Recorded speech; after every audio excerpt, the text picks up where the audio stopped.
Hello, everyone. I'm George Tsakos, GIC board member and Francis Professor of Finance at the LeBow College of Business at Drexel University. On behalf of the Global Interdependent Centers Board of Directors and the LeBow College of Business, welcome to the 5th Annual Sovereign Debt Restructuring Conference. First, I would like to introduce my co-chair of the conference, Dr. Michael Papaioannou, who serves as a technical assistance expert advisor at the IMF, to whom I'm thankful for our collaboration in organizing this conference. Global debt has reached unprecedented levels, estimated by IAIF at $303 trillion for 2021. Global debt to global GDP has exceeded 300%. With anticipated increases in interest rates, a large part of sovereign debt is likely to be restructured, and without a doubt, it will impact a large number of emerging countries. In today's conference, we will explore accountability issues of sovereign debt restructurings and the reasons behind their increase in recent years. We have a robust agenda for you today. Joining us are 11 presenters from the IMF, Moody's Analytics, New State Partners, Eaton Vance Management, and Greylot Capital Management. In addition, I would mention that we are delighted to have with us 3 fellows of GIC's College of Central Bankers as presenters. The College of Central Bankers provides a platform for former leaders of the world central banks to share their unique hands-on experience and continued thought leadership on important global economic issues that affect the lives of so many people. Today's event is being recorded, and the replay will be available through the GIC's website following the broadcast.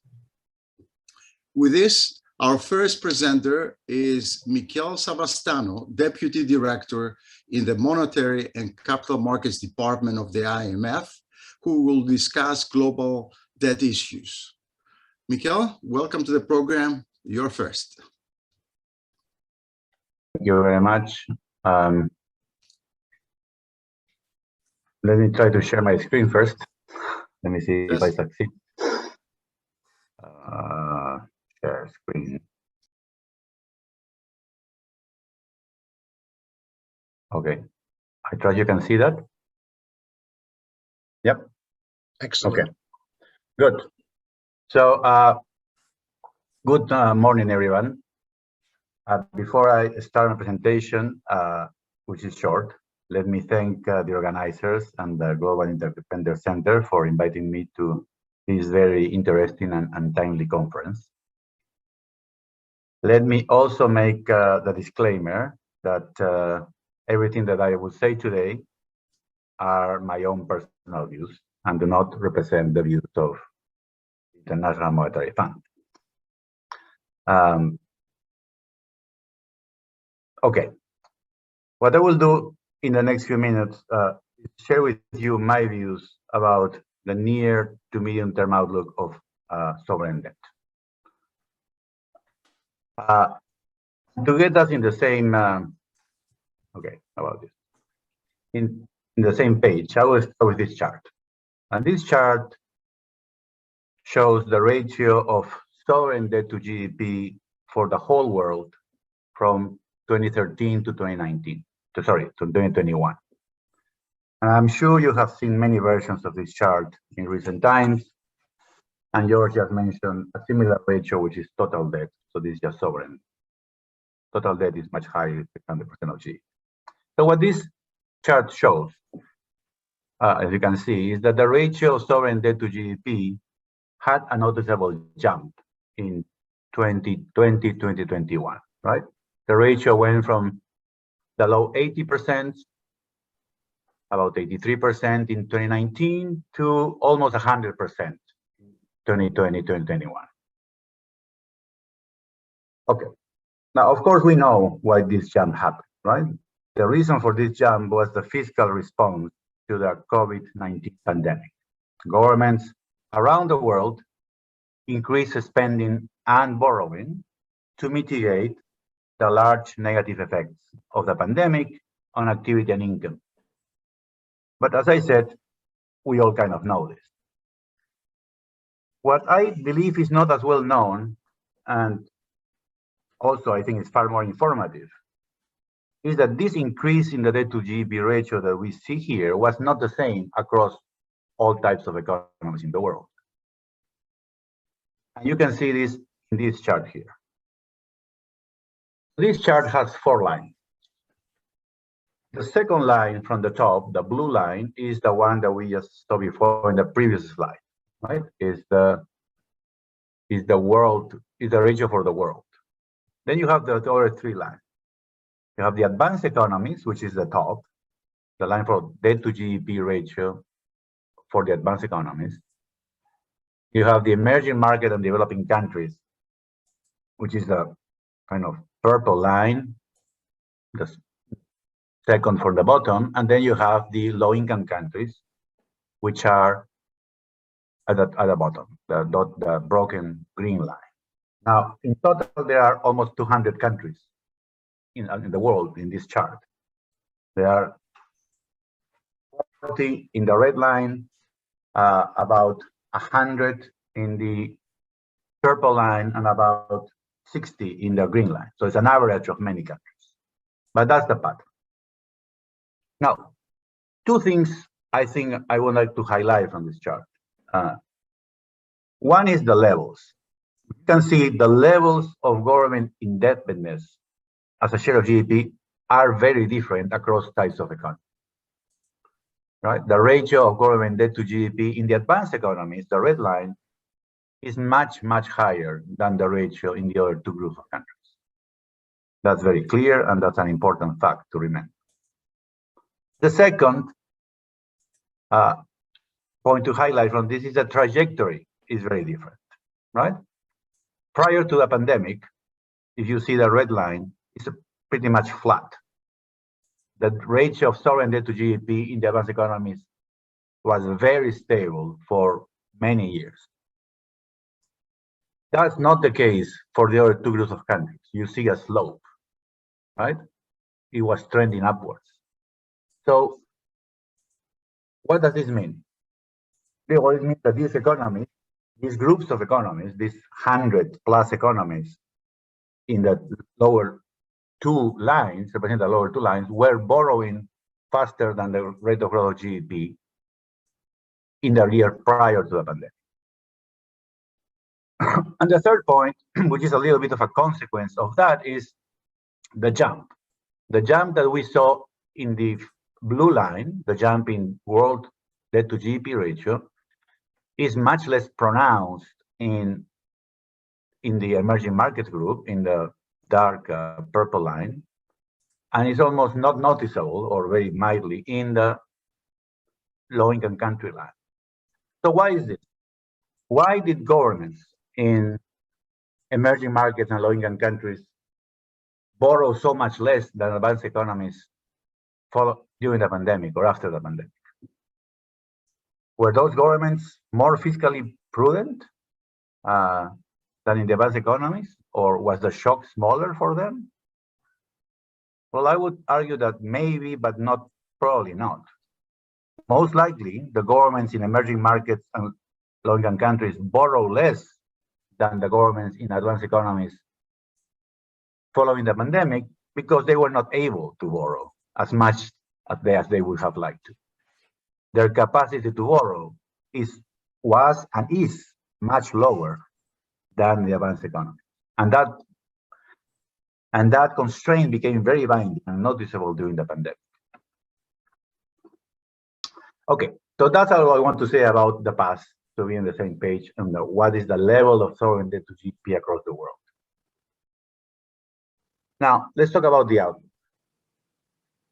Qualitatively, because I want to stay from numbers as much as possible, qualitatively, the global macro outlook for the next, let's say, 3 to 4 years can be summarized by the 5 bullets that you see in this slide.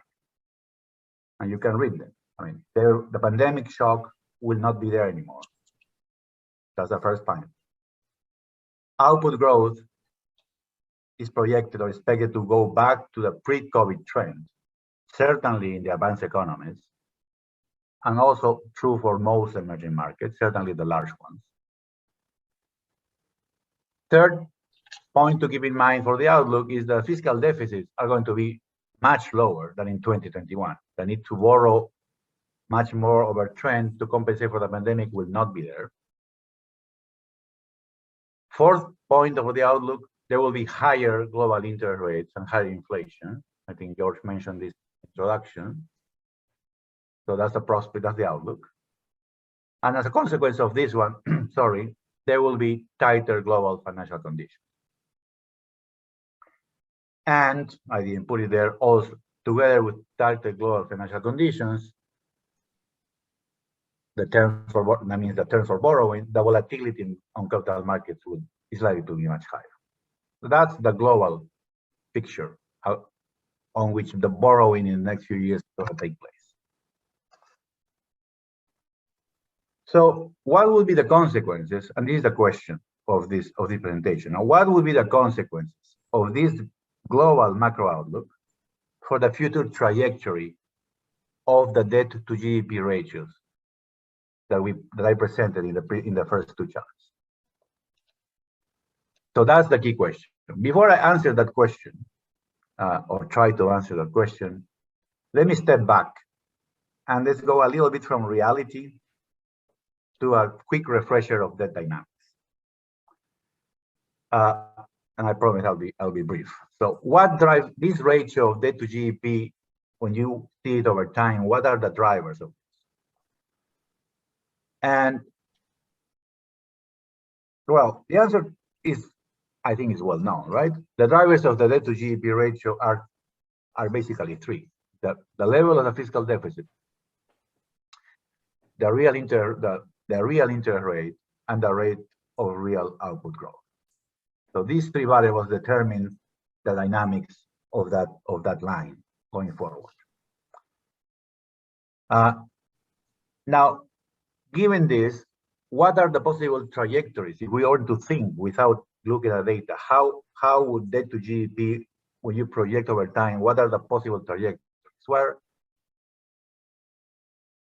I think that there are basically 5 possible trajectories, and let me put it in general terms, right? This is just an illustration. What I have in this chart is, well, there are 2 panels, right? The panel in the left has 3 continuous lines. The panels on the right has 2 discontinuous lines. The shaded part in each panel is the projection part, and the non-shaded is the actual part. So you have, in both cases, a rise in debt to GDP ratio, and you are at time T1 there, and you decide to project. And before you actually make the assumptions or for these variables that drive the path, you know that there are 5 possible outcomes, right? The first question you need to ask is, are they going to be continuous? Are they going to be shocks or not shocks? That's the first. If they are going to be shocks, you will be in the panel to the right. There will be jumps or drops.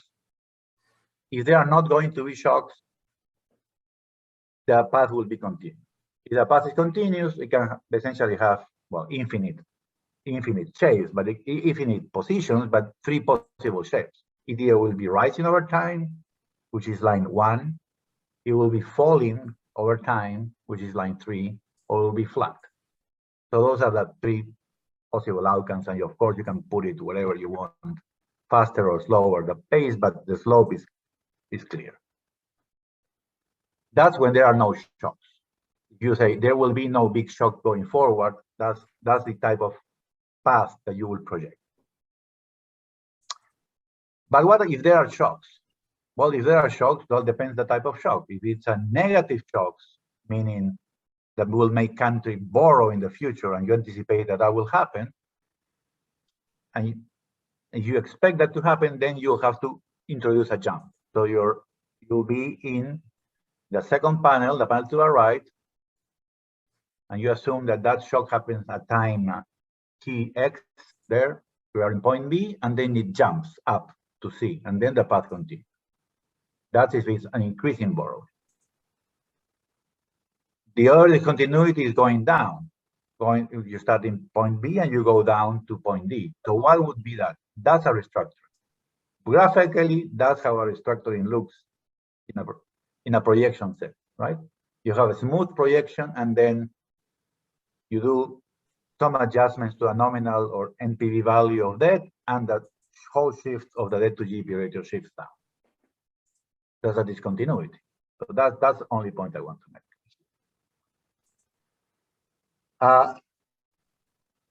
Okay, we got that. Now, before I go to reality, let me make another detour. Another detour is the ratios of the debt to GDP that I showed with data before, and the ones implied by this sample here are averages. They're certainly the ones I show you for the world, for the emerging markets. They're average for many countries. But of course, there is dispersion around those averages, right? There is standard deviation. There are many measures that you can actually put bands around those averages. And that's easy to do, and I think intuitively we can do it, calculate it with historical series very easy. But what about for projections? When you go from historical actual data to making projections, what is the confidence band? What is the dispersion of those projections? Well, that's what I'm trying to show here. First of all, there is a dispersion. So when you make when you see projections for groups of countries, you have to ask yourself, great, that there are assumptions about the parameters that drive the dynamics, but there is also a dispersion around that central projection, right? And statistically, there are many ways to calculate those dispersions.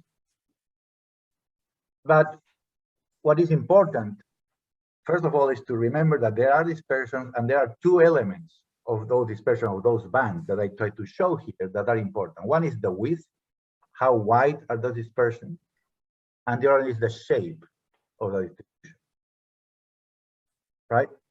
And basically, the bands, as you see in this chart, the bands around central projections can be narrow and symmetric, as in the panel of the left, or can be wide and asymmetric with weird shapes, like in the panel of the right.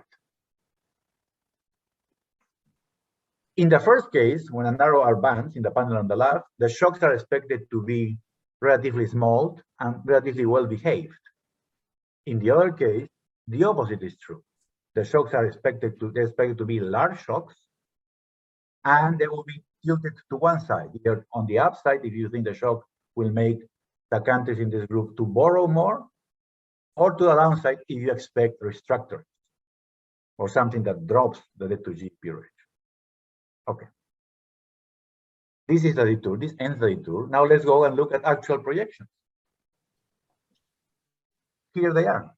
So what is this chart? This chart is the same chart I showed you at the beginning of the three groups of countries in the world, debt to GDP ratio, the actuals out to 2021.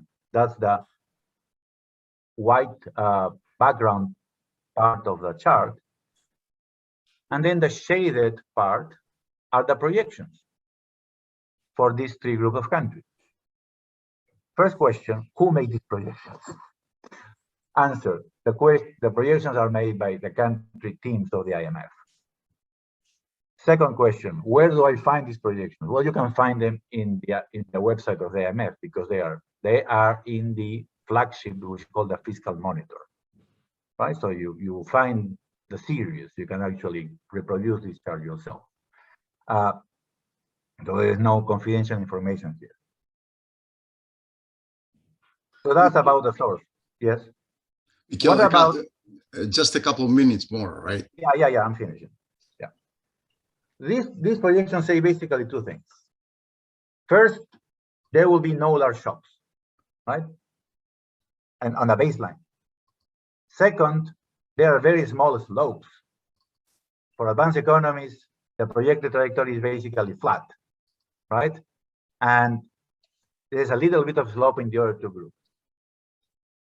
But this is the central projection, and with this I finish. There is an uncertainty, a band around these projections that we will not see, but you have to imagine that there is. And with this I finish. Okay, this is the bottom line of what I want to say. On my view, the basic outlook for advanced economies on these projections is that there will be narrow and symmetrical bands about those projections. So there will be no shocks or little shocks. But that's not true for the other two groups, particularly not true for the low-income countries.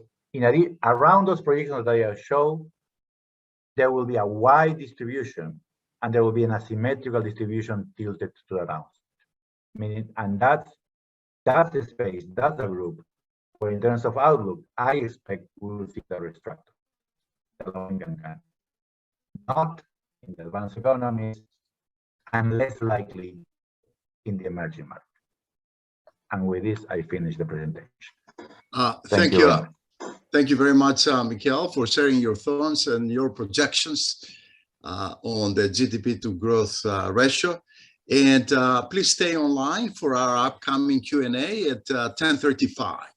We will now continue to our Sovereign Perspectives panel with the next presenter, Dr. Patrick Honohan. Dr. Honohan is a fellow of the College of Central Bankers and a former governor of the Bank of Ireland. Hello, Dr. Honohan. Thank you.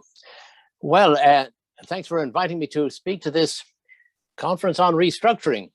I was asked to talk about my experiences with restructuring. So I want to tell you a story with a lesson and a recommendation. I won't have any slides, so you'll have to look at me, I'm afraid. So Ireland, in 2010, Ireland did not default, but it did require a bailout, an IMF bailout. And some thought, even after the bailout, that a default was inevitable, but it wasn't. So I'd like to explain to you how the need for a bailout emerged, why default really was a risk, and how that risk was averted.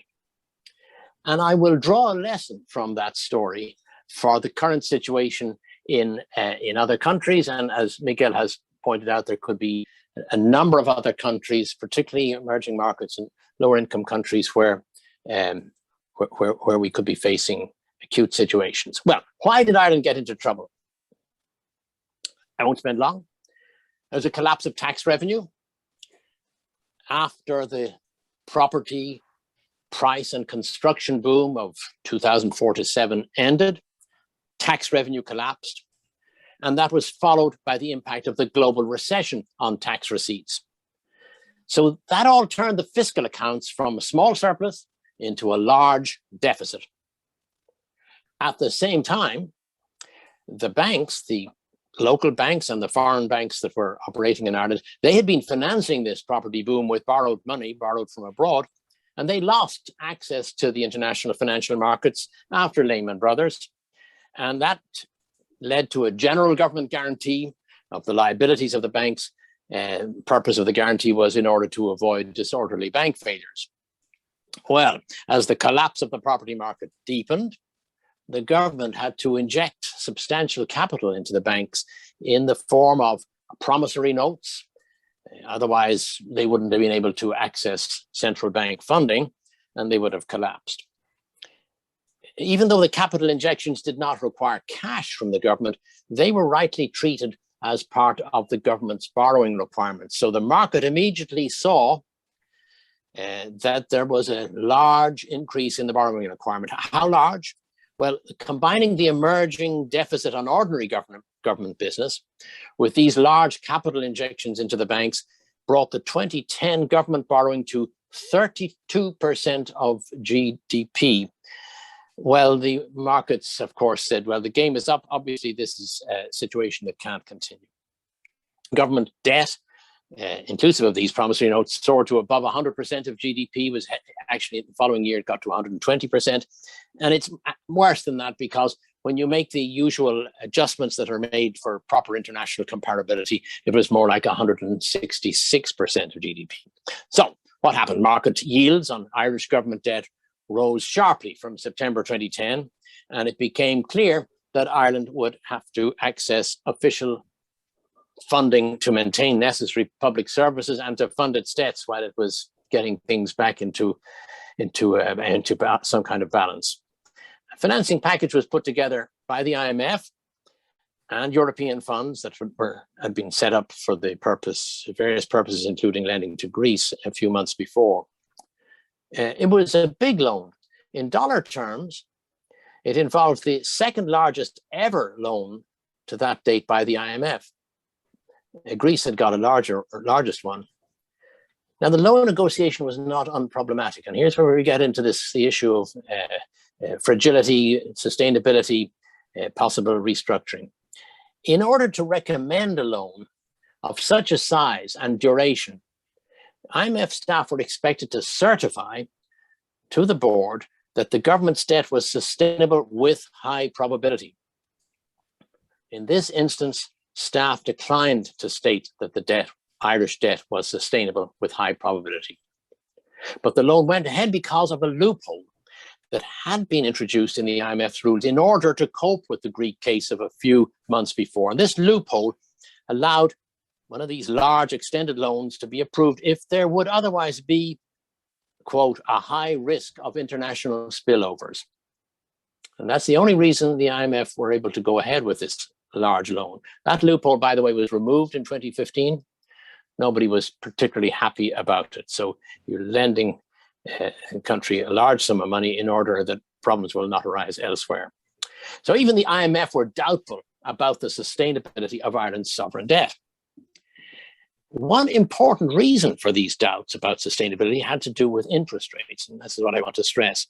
Now, while the IMF loans were on terms that were better than those then available from private financial markets, they were still very high, partly because they embodied not only the normal IMF 100 basis point charge over risk-free market rates, but surcharges related to the size and length of the loan, surcharges of another up to 300 basis points as the loan became longer in duration. Here, let me make an aside here, also related to debt restructuring.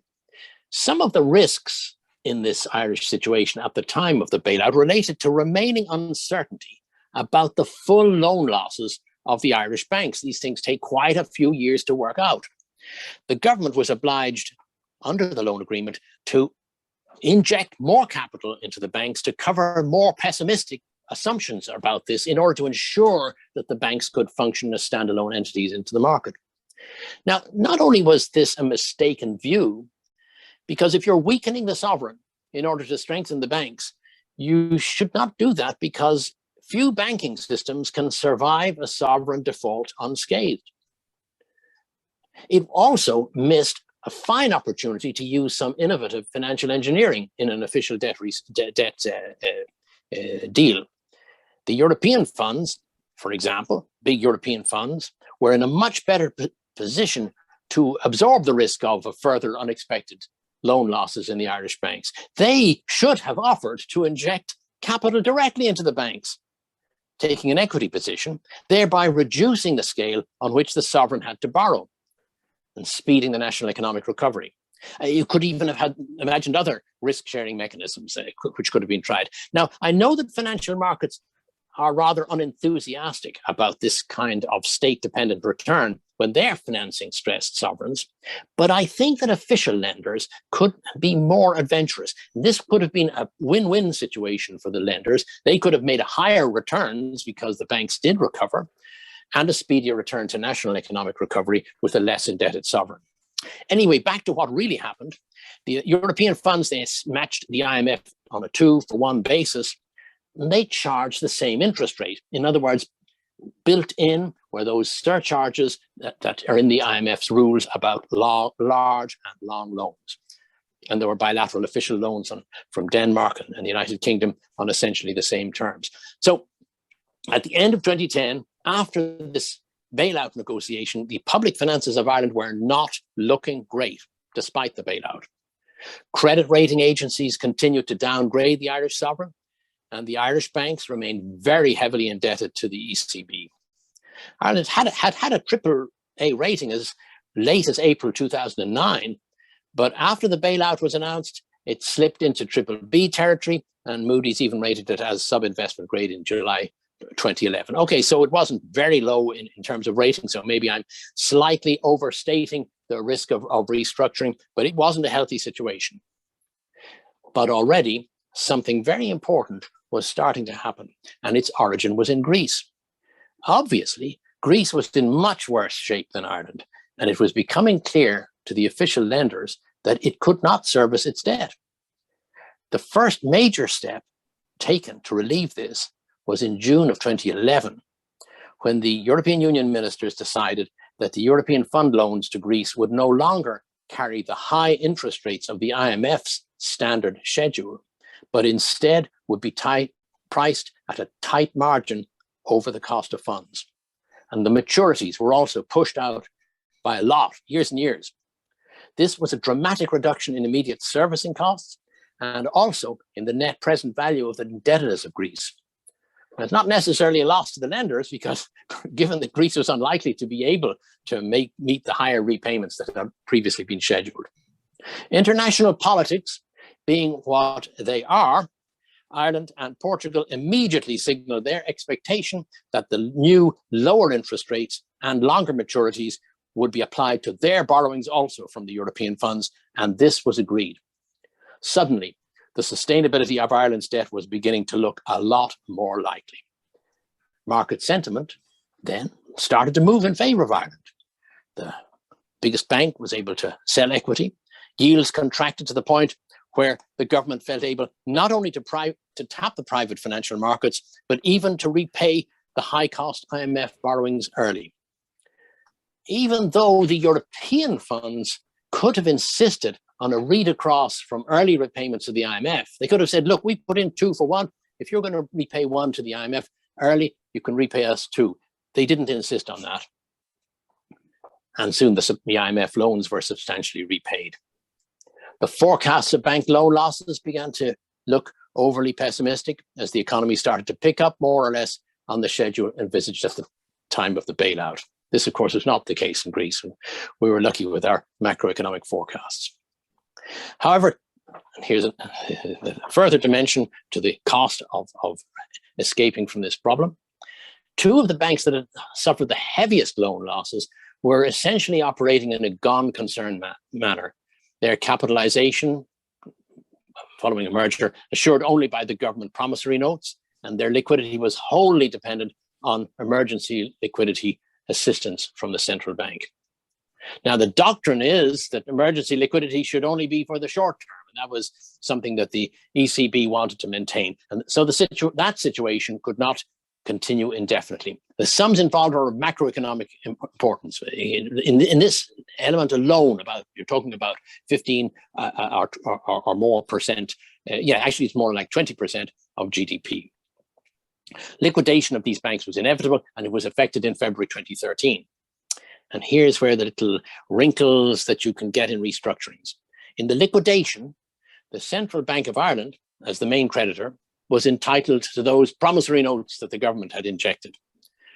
But these are non-marketable instruments, a non-attractive asset for a central bank. So Central Bank agreed and persuaded the government to exchange these promissory notes for fully marketable floating rate government notes.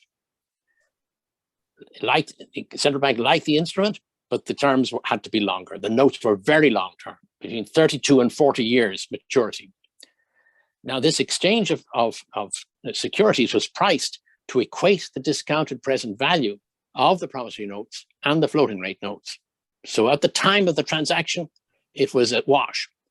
But the floating rates both insulated the central bank from a rise in interest rates and offered the potential for a large gain if rates fell. And of course, the rates did fall, both because of monetary policy in general in Europe and because the credit risk premium on Irish government bonds narrowed.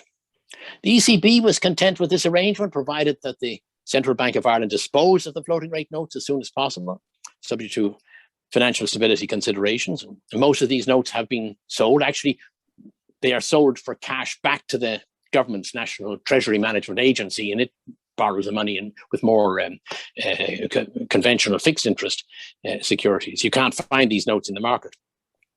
But this liquidation of the bank and the operation, the financial operation surrounding it, also greatly enhanced the sustainability of Ireland's debt, which thereafter was not in doubt. Thus, Ireland did not default, nor was its market debt restructured. But the terms on which official loans to Ireland were made had not offered a secure basis for moving forward.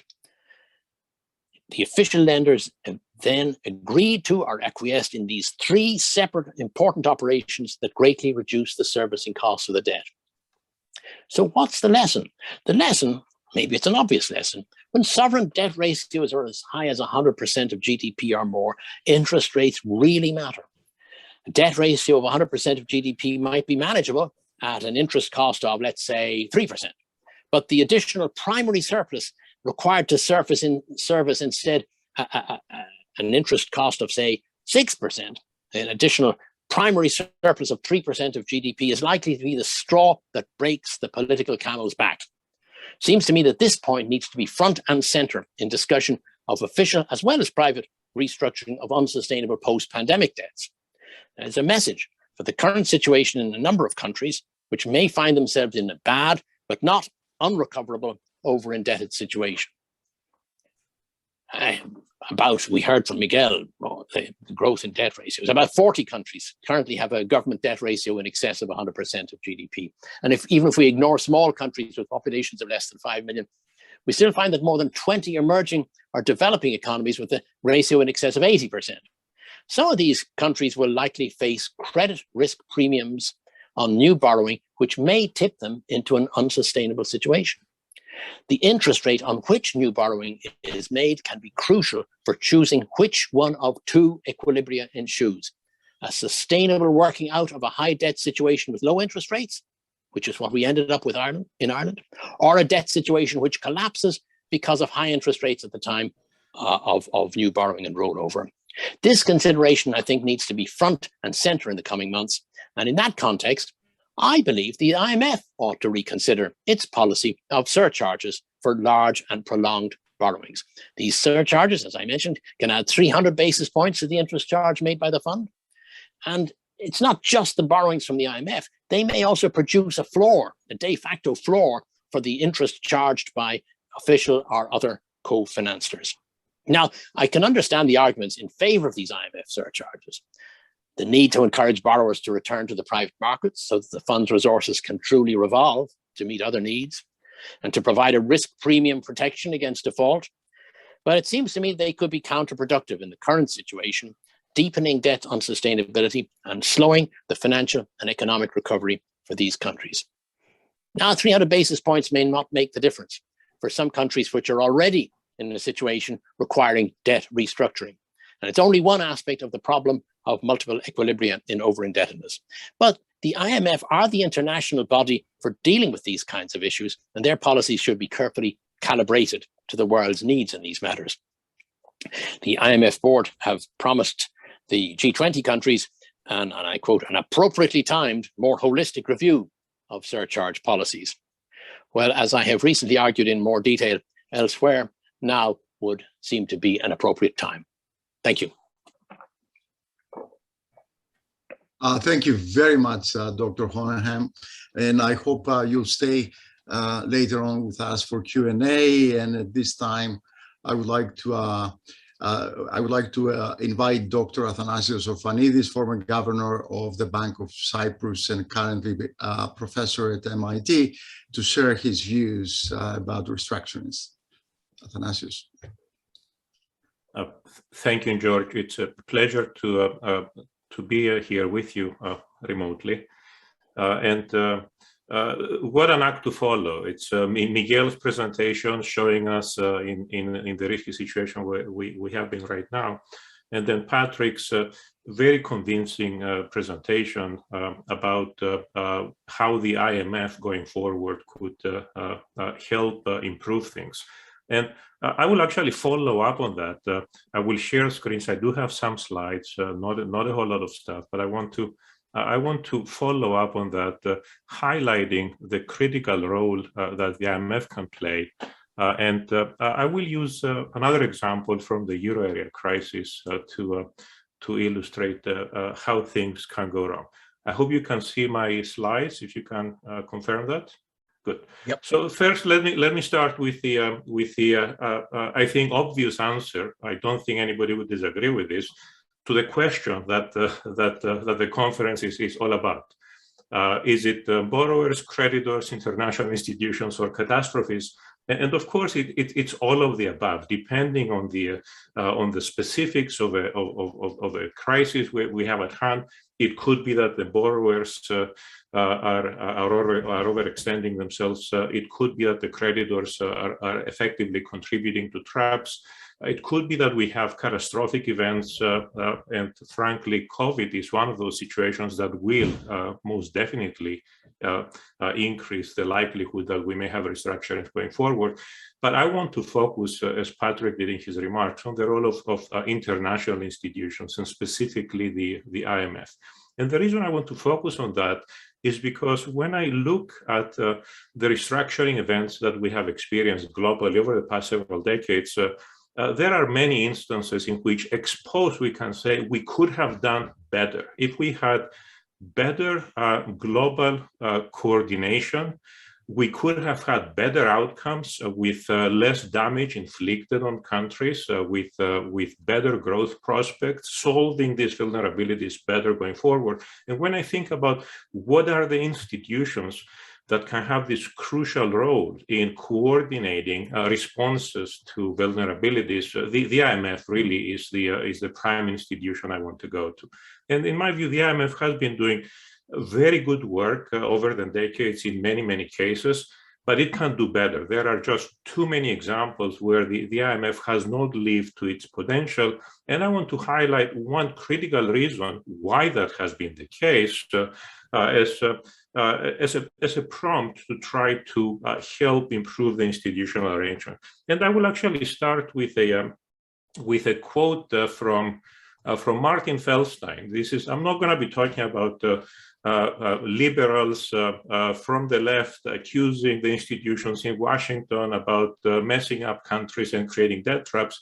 I have here a quote from Martin Feldstein in 1998, right after the Asian financial crisis, in which, as you can see, Martin Feldstein was very concerned that part of the response of the global community, including the IMF, in addressing the problems that had appeared in Asia at the time, wasn't really about simply resolving the crisis, but somehow brought in political considerations.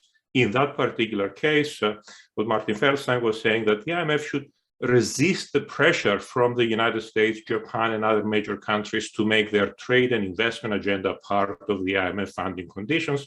And one of the issues he had highlighted at the time is that the IMF faced a temptation to use a crisis not just to resolve the crisis in the best possible way, but also to force fundamental reforms that may have had little to do with the crisis, but may have been spearheaded by the wishes of global geopolitics and other countries. And I want to highlight this. This is from the Asian financial crisis.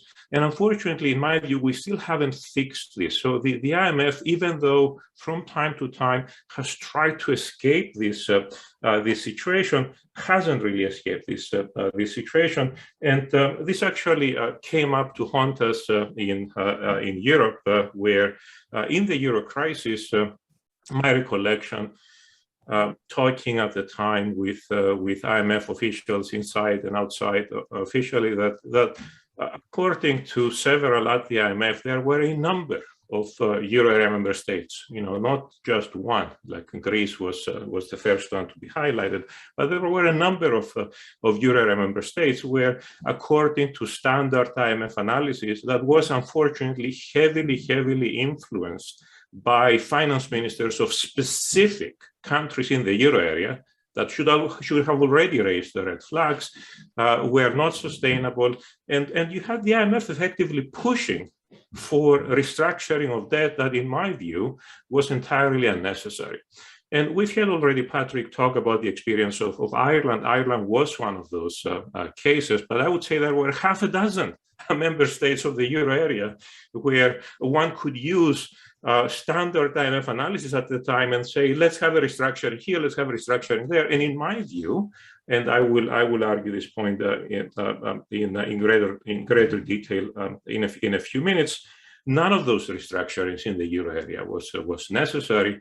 There was no need for any restructuring. There should have been no concern about debt sustainability in the case of the euro area, for the reasons that I recall IMF had highlighted in 2010. When you have advanced countries with a central bank that can actually provide unlimited financing at safe rates, and you have an institutional structure, as we do have in Europe, that can actually restore sustainability of fiscal finances, there is no need to select a debt restructuring equilibrium where you can actually finance existing debt at safe rates and avoid completely such equilibrium. So why is it that we have been getting different outcomes?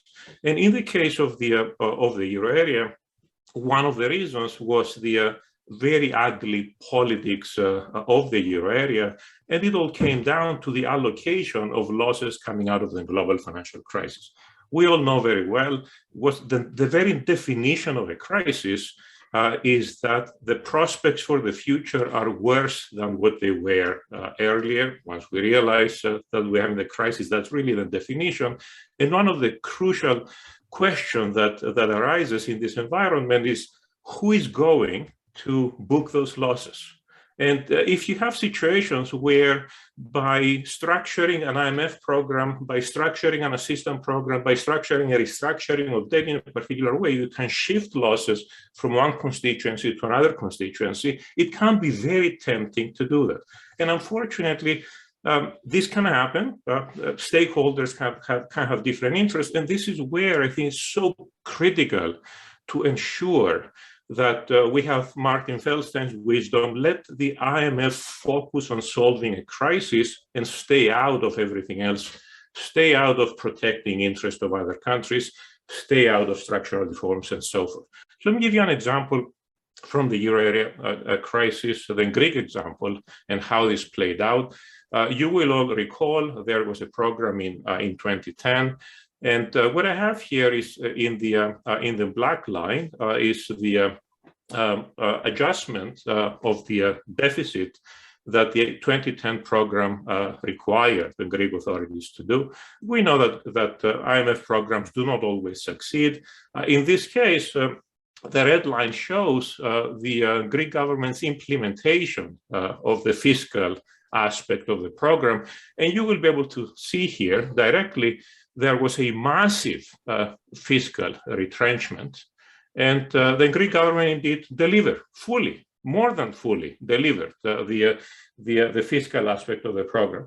But as we know, the program was a massive failure, and just how much of a failure it was, let me remind you, we did end up having a restructuring of debt in 2012.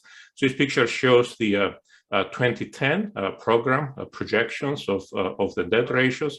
The red line shows the actual debt ratio, including the restructuring. You can see from this how massive the failure of that program was. We had the debt to GDP ratio, of course, spike far above what had been projected in 2010 within a year of the program. By 2011, it was clear that the program was a disaster.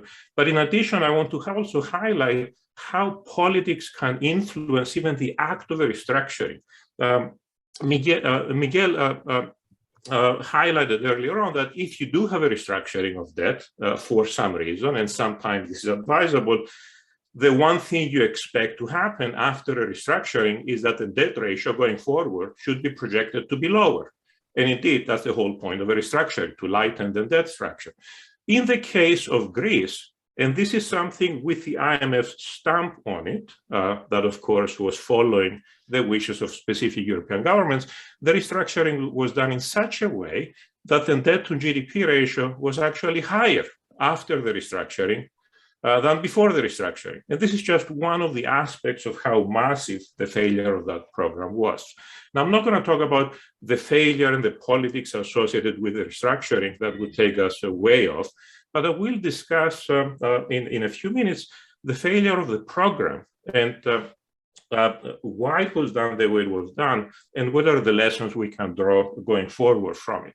Of course, we know that the IMF program failed. The IMF admitted that later on the ex-post evaluation, because the consolidation that was imposed on the country was known to be of catastrophic proportions. And it could have already been predicted in 2010 that the fiscal adjustment that was imposed on the country, that the country actually delivered, would kill the economy. And indeed, that's what happened. And you had, for example, the unemployment rate shooting up to 27, 28% instead of the 15% that was projected.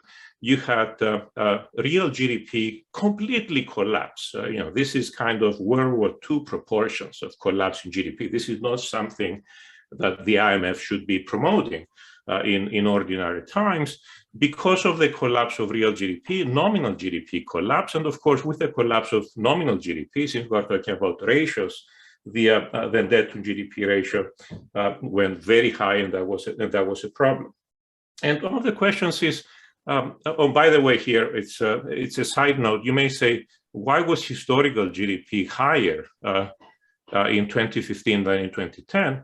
Because one of the ways in which governments, when the IMF lets them, try to improve their data is by redefining history. And in this case, because Europe had very high debt ratios overall, not just for Greece, the European governments agreed to redefine the definition of GDP historically in order to discover more GDP over history. Despite that improvement in the discovery of historical GDP, that wasn't enough to help the case in Greece. So why did we have such a flawed program and then default? Of course, the IMF, one of the things I do appreciate about the efforts done to promote good policy in the case of the IMF is that the IMF is doing ex-post evaluations of its programs. And in 2013, the IMF, in its ex-post evaluation of the 2010 program, actually did note what the major concerns were. And these are quotes from the IMF's ex-post evaluation. You can see here that the issue is that contagion from Greece was a major concern. So this is effectively, the program was designed in this way to benefit other countries, not really to solve the problem in Greece. And this is how I want you to think about the relation to what Martin Feldstein had already pointed out after the Asian crisis as a risk. And really, in more pointed way, the Greek program was a holding operation and the holding operation, this should have raised red flags, of course. And of course, as we would all expect, the IMF is very polite in how this is being presented. It gave the euro area time to build a firewall to protect other vulnerable members and averted potentially severe effects on the global economy. This is a very, very polite way of saying that effectively the program was meant to shift losses from some countries to others. And we actually knew about this already because former Bundesbank president, in an interview he gave just days after the IMF had agreed that program, stated very clearly what the program was all about. And it was all about protecting private interest in other member countries or in other member states of the euro area from losses and shifting those losses around. And this is the problem we have had in some problems. You may ask, did the IMF know about this when the program was approved? Well, in this case, there's so much information that has come out from those proceedings. This program was so incredibly controversial. one of the things that have been done is that the IMF has released, after some leaks, the minutes of the board meeting that took place on May 9th of 2010. And it's very clear reading that material that is now available to the public that, of course, the IMF knew that this program was bound to fail and wasn't really about helping Greece. It was about creating other problems. So this is an example of how the IMF rules could have been much better in this case. But I'm going to return to the question and say, why was it at all that that Greece and Ireland and other countries were considered as such high-risk situations that required, in the case of Greece, restructuring, and in the case of Ireland, as we've heard Patrick mention earlier, concerns that debt was not sustainable with high probability according to the IMF assessments. And here, I want to end by actually highlighting the critical assumption that Patrick also mentioned, which was the most flawed assumption in the IMF analysis in 2010 that led to this whole story unfold.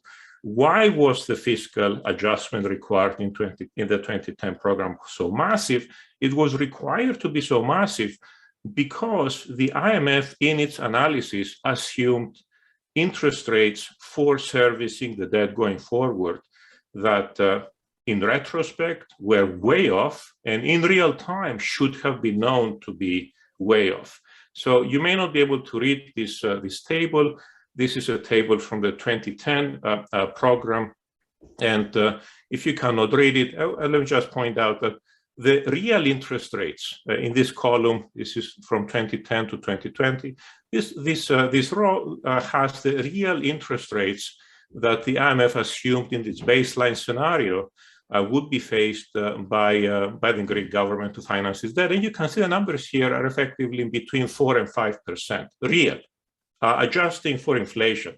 And you have to ask yourself, how could an advanced nation whose central bank is the ECB, and we can discuss if this is you can discuss this further, because the ECB wasn't really brought in support of what the Greek was doing at the time, but on the other side of the table.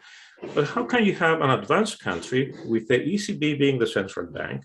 The ECB as a central bank has been having interest rates that have been zero or negative over the past decade.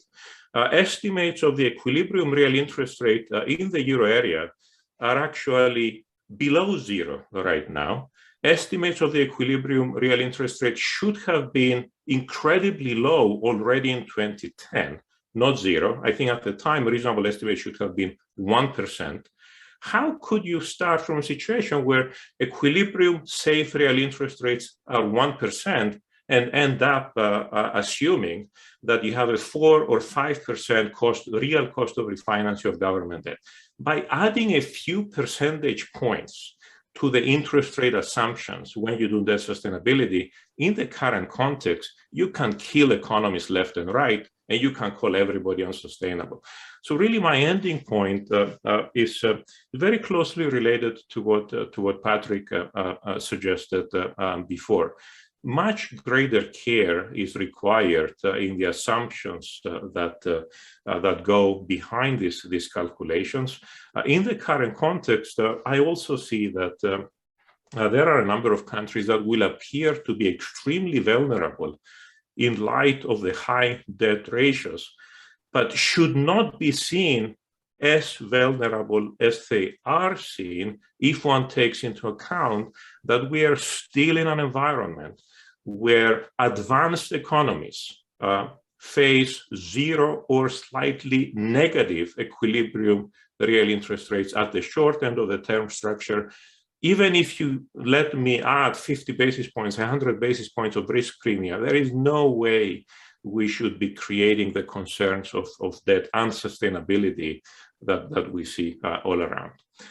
So bottom line is, going forward, it would be such a great contribution for global welfare if we can improve how the IMF operates so that the IMF can have this crucial coordinating role in giving us best possible outcomes whenever countries around the world get in trouble. Thank you. Thank you very, very much, Dr. Ofanidis, for this fascinating presentation and discussion. And now I would like to bring Alfonso Prat Guy, College of Central Bankers Fellow and former President of the Central Bank of Argentina. Alfonso? Yes, thank you, George. Good morning to everyone. Thank you so much for the invitation to the LeBow College, and I'm very flattered to be joining this panel with my colleagues Athanasios and Patrick, who have done a great job, and it's going to be hard for me to keep up at that level. I'm going to share a few slides with you. Let me see.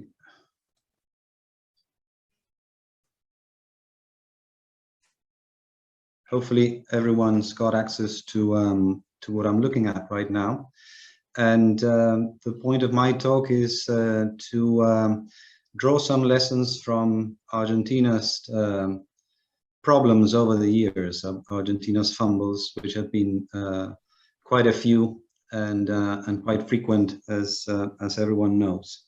So essentially, before we get I'm in, multitasking. yeah, essentially, before we get into the lessons, let me just explain very briefly why Argentina is a basket case. It draws upon some of the comments that both Patrick and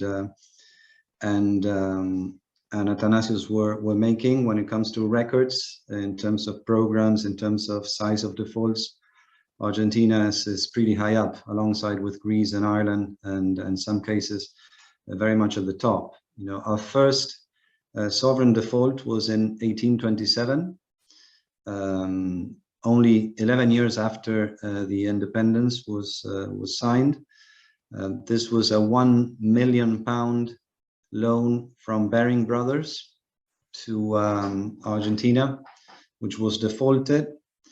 Later on, like 30 years afterwards, it was renegotiated, and it was once again defaulted in 1890, which nearly brought Baring Brothers to their knees. We had to wait for a crazy trader later on to finally, you know, finish that job. But essentially, Argentina was tied with Baring Brothers along the 19th century, with two defaults already before the 20th century. Argentina also had a lot to do with the creation of the Paris Club. The Paris Club, in fact, was created in 1956 on the occasion of an Argentine default. It was a way of bunching together creditors, bilateral creditors, to negotiate with Argentina.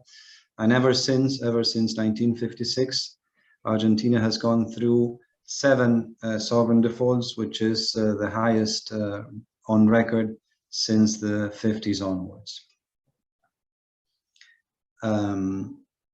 It's the second largest sovereign debt restructuring on record. It was beaten by Greece after that default in 2001.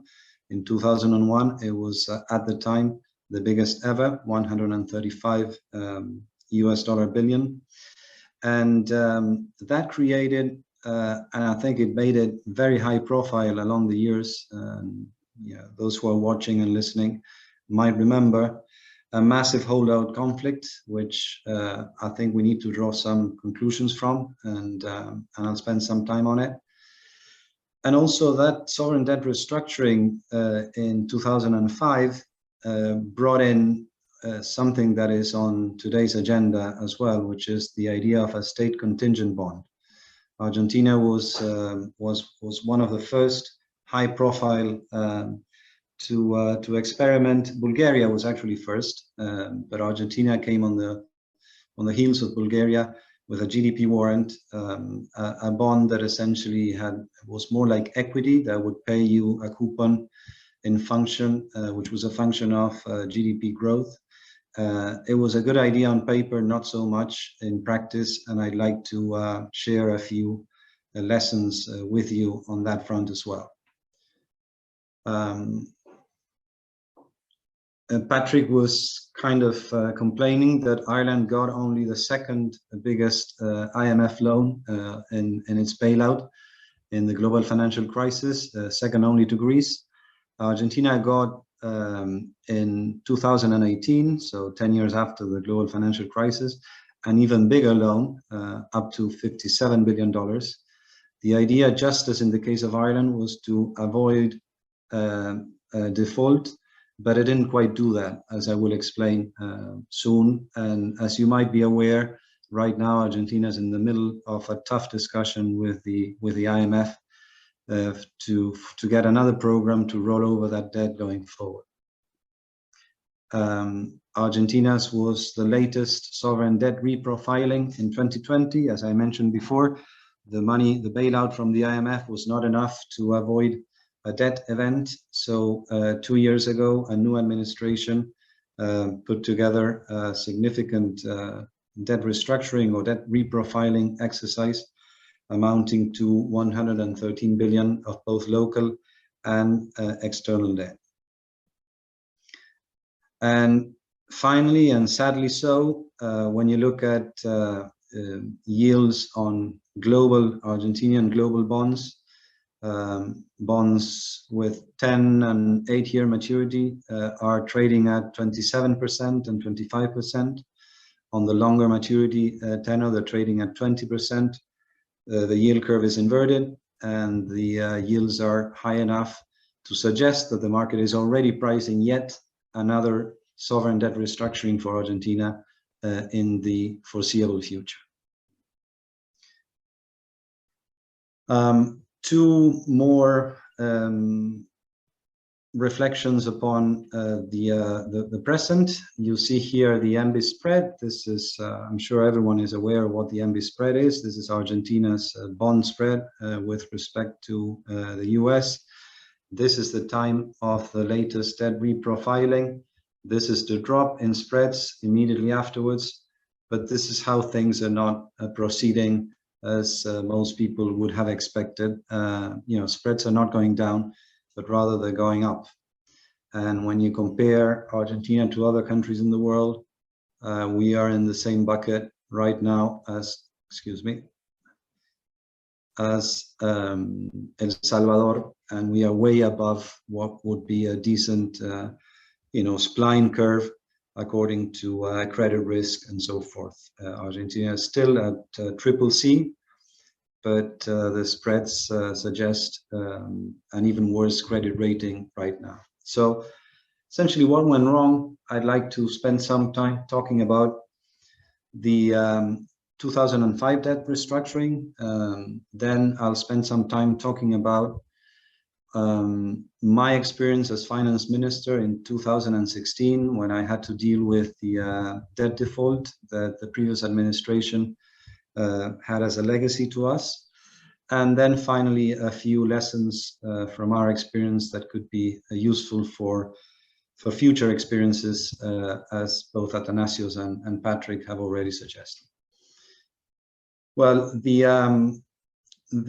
reason behind the 2005 debt restructuring Argentina had to go through was a massive economic, social, and political crisis in 2001, which ended up in a huge default. After 10 years of a currency board monetary regime, and after having, I think it was like 3 or 4 presidents of the country in the time span of less than 2 weeks, complete crisis everywhere.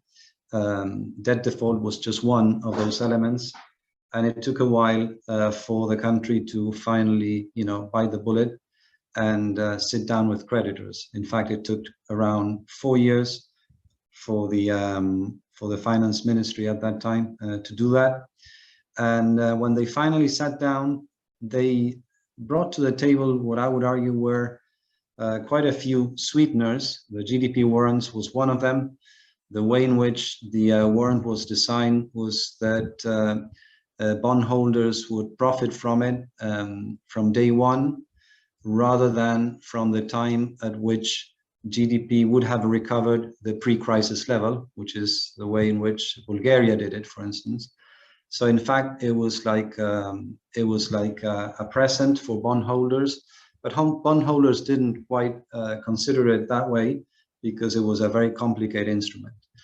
And the other sweetener was that they allowed bondholders to switch from dollar-denominated debt to peso-denominated debt at a time when the peso was extremely cheap. So it was quite obvious that at some point in the future, those bonds would be a better investment than a dollar-denominated one. Despite the fact that there were too many sweeteners, Argentina at that time in 2005 got a very low acceptance rate. Only 73% of the bondholders took the offer. This compares to a standard 95% in when you look at the experience of debt restructurings across time and across the world. Later on, Argentina had another exercise in 2010, and it brought the number closer to 90, 91, 92%. But yet it was too late, and it already created one of the big problems of this debt restructuring, which is the holdout problem. The holdout problem, and the genesis of that holdout problem was that, as we are seeing today with Vladimir Putin in Russia, you can't quite have two different speeches to two different audiences. The government, the Argentine government at that time, was telling its population that they were screwing the bondholders, and they were telling the bondholders that they were giving a lot of sweeteners away. Well, I mean, that was a big communication problem. Bondholders didn't quite buy into it, and despite the fact that Argentina promised to pay more than what they were able to, the acceptance rate was very low. As I mentioned, this created the holdout problem. There were around $6 billion worth of bondholders that didn't take the offer and started to challenge Argentina at the New York courts. Argentina did a very poor job of defending itself during that period. And despite the fact that the default had already taken place in 2001, that most of the bondholders had taken a new offer and that those bonds were current, in 2014, the New York court had an interpretation of the pari passu clause, which meant that until holdout creditors are paid in full, you're not allowed to keep servicing the new debt that was restructured in 2005. Of course, that was a big bomb to the whole system, not just Argentina's, but the whole idea of the legal system going forward. Argentina had to stop payments to the bonds that were current, and that created yet a new default, and a default, as I mentioned before, that we had to take care of when we took office in 2016. The other problem, and we might have some time in the Q&A session to explain this, was the interest rate problem that really had two avenues. There was an issue with contractual rates, and there's a big issue with New York statutory rates, in the sense that the penalty that you get at the New York court is even more demanding than the rates, the 300 basis points that Patrick was mentioning in the case of the IMF, which doesn't really make too much sense with a fait accompli rather than with a discussion going forward. So the statutory rates nobody speaks about, but in the case of New York, were extremely high. They ended up being around 7% in real terms, adjusted for US inflation. And also the contractual rates is more as an Argentine problem. There was a bond that Argentina issued during the 90s, whose coupon was a function of, it was really floating, and the coupon was identical to the country risk that Argentina showed at any point in time. So when country risk exploded, those coupons went up, the holdouts concentrated on those bonds, and they put an amazing pressure on the courts and on the country. And in that, the combination of those two things created this bubble, which was holdout debt of only 6 billion turned into 18 billion in just 15 years. This is clearly something that I would not hope any other country would have going forward, but something that we need to talk about, and I hope we'll do that during this session. Finally, the GDP warrants, which I mentioned before, were not very well designed. I was not a fan of that instrument, even if the idea was quite good.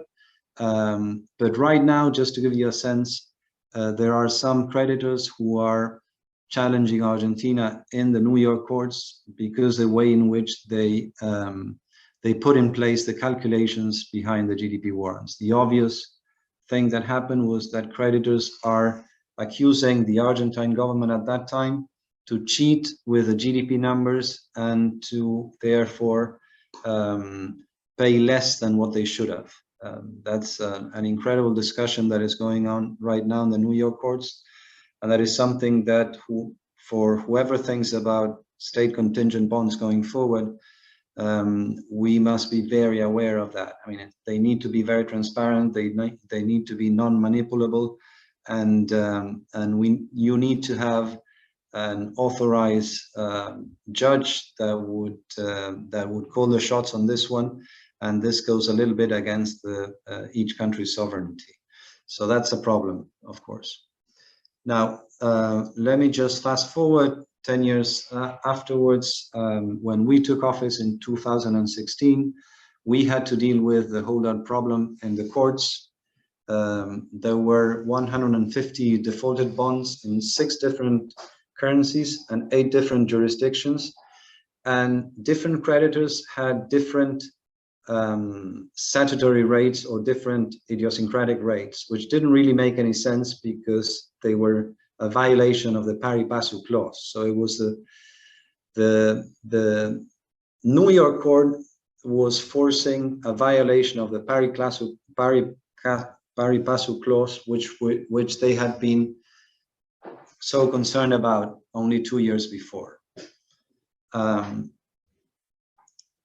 Another reflection here is that it's not the same to restructure debt in an amicable or non-amicable way with bondholders discussing around fair value, as opposed to dealing with a final court sentence in New York by a New York judge, which you just have to, basically comply with. So our strategy there was to have a very civilized dialogue with the courts, something the previous administration had not had.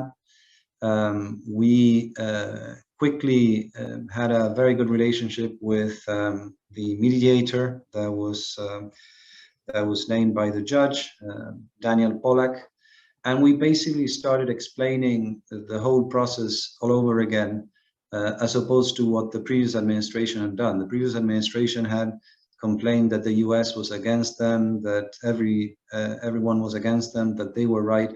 Our point was much more simpler. We said, we're going to honor the principle, but let's discuss the interest bill, because the interest bill is what is completely out of sync. You can't quite go from 6 to 8 billion in such a short period of time. And we prevailed. We convinced the judge, the mediator and the judge, that the interest bill was completely off the charts and off the mark. And we finally convinced the judge that those penalty rates and those interest rates had to be brought down. So essentially, we were able to have a 25% haircut on the injunction holdouts. The injunction holdouts were the ones who were preventing Argentina from paying the debt that was current, and the rest got an offer which was, at the end of the day, it was the original principal plus 50%. If you think about that, that was a period of 15 years from 2001 to 2015. 50% was the exact rate, accumulated rate that you would have gotten if instead of buying an Argentine bond, you would have bought a US Treasury bill, a 10-year Treasury bill.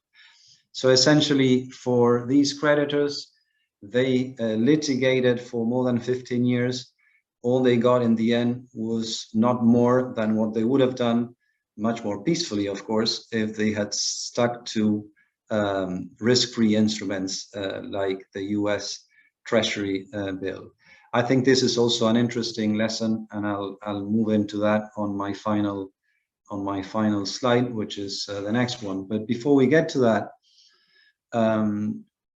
Athanasios and Patrick were talking about interest rates. I mean, how hard it is to project the reasonable interest rates going forward. We also have the same problem when going through a debt restructuring exercise, which is what we call the exit yield. I mean, these are bonds that are not in the market, that they are, to the extent that they are trading at a massive discount, that once the debt is restructured and once the default comes to an end, one can very easily expect those spreads to come down. But then you get into the discussion of what is the exit yield that we can expect, and therefore what is the expected market value of the bonds that I am offering. And that discussion is also a huge problem, because creditors always put a much higher exit yield than what they think the market will eventually price, and debtors or governments usually do the opposite. So that tends to extend the discussion, and therefore we decided to solve it ourselves. We said, we're not going to give you bonds in exchange for bonds. We're going to give you cash, and we're going to go into the market and raise that cash and pay back with the proceeds of a new bond issuance.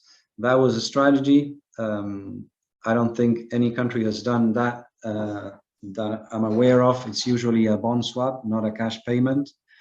We had another problem to sort out there, because in the middle of that debt issuance exercise, as we were going through the due diligence, the injunction holdouts went to the courts to stop us from doing that, even though we were trying to raise that money to pay for them. So we had to wait for the New York Court of Appeals to give us the way ahead and tell the holdouts that they were not right, that we were right. Final point was that we had to go back to the Argentine Congress and basically eliminate two laws that were being a problem for the New York courts. And we also had to go through Congress with a third project, which was the approval of a deal with the holdouts, which we did in a very particular time with no majorities in either chamber. So it was a nightmare, but it was done in less than 3 months, and it was quite successful at the time. We went back to the market at interest rates of less than 7%, which was 1/3 of what many people were expecting prior or at the time of the default. So finally, and I'll close my remarks with this final slide, lessons learned. Lesson number one is that the politics of default can be very harmful for all parties involved. When you look for parties to blame, sometimes governments who use demagogy and talk to the local audience in a way that is unsustainable for the foreign audience, what that ends up doing is just extending the period of suffering, and both the people of that country and every other party involved ends up suffering a lot more than needed. So just as Athanasios was saying, well, the IMF could do better.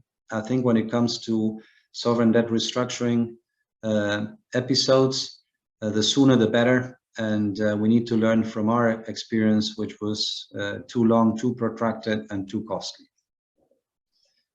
Second, the collective action clauses, I'm sure they will be referred to during this session, during this conference. They're good. They're clearly a progress compared to no clauses at all. We used in the 2016 experience, we used the new generation of CACs, and they do well. But my sense is that they're not enough to avoid entirely the holdout problem. So if we want to get rid of the holdout problem, we need to be more creative, and CACs are simply not enough. Having said that, as I mentioned before, to hold out for creditors, to hold out is not necessarily the best choice. As I mentioned before, Argentina was a basket case during more than 10 years. The world was not liking the way in which Argentina was dealing with it.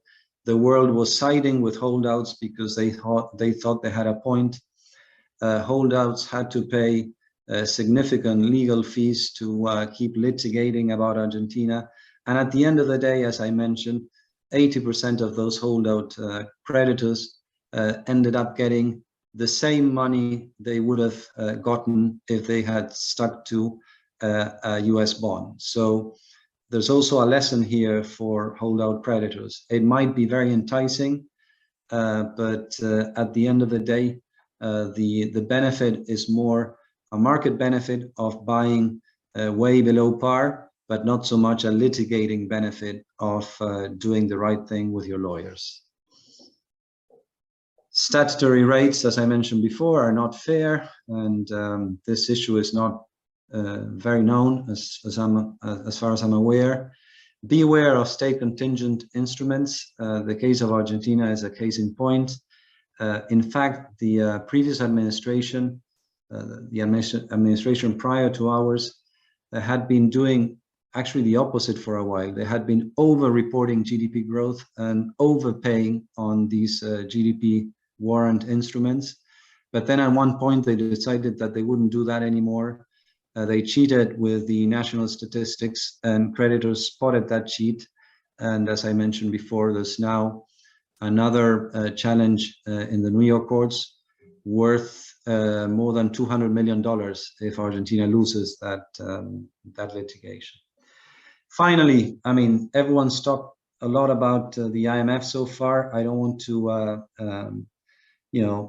say more than what both Patrick and Athanasius have mentioned already when it comes to programs and bailout programs. The point I'd like to stress is that the IMF has a very difficult role. They have an incentive compatibility problem, and that they have sometimes they might actually fall into a conflict of interest because they have too many hats when it comes to dealing with creditors, particularly when they're not just deciding upon whether their debt is sustainable, the DSA analysis, but they're also lender of last resort at the same time. So there's competition with private creditors. And just as we saw in the case of Greece, to a lesser extent in Ireland, but particularly in the case of Argentina, that could be a very hard balance to strike. And therefore, I think we need an IMF which is more transparent, more aware that they're wearing two hats. And if we do that, as both my predecessors have already mentioned, these exercises, when they come, can be less cumbersome, less costly, more effective, and more simple for all parties involved going forward. I'm not fully aware. I'm not fully sure about whether the IMF should do much about the surcharges. I think that's a very interesting discussion.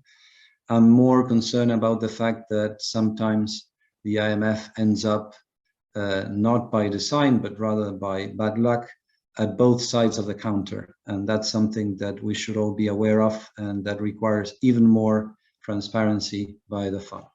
With that, I'll thank you for your patience, and I'll stay on for the Q&A session. Thank you. Thank you, Alfonso. Appreciated the discussion, fascinating. And I would like to ask Yan Yu, the Deputy General Counsel of the Legal Department of the IMF, to give us her remarks.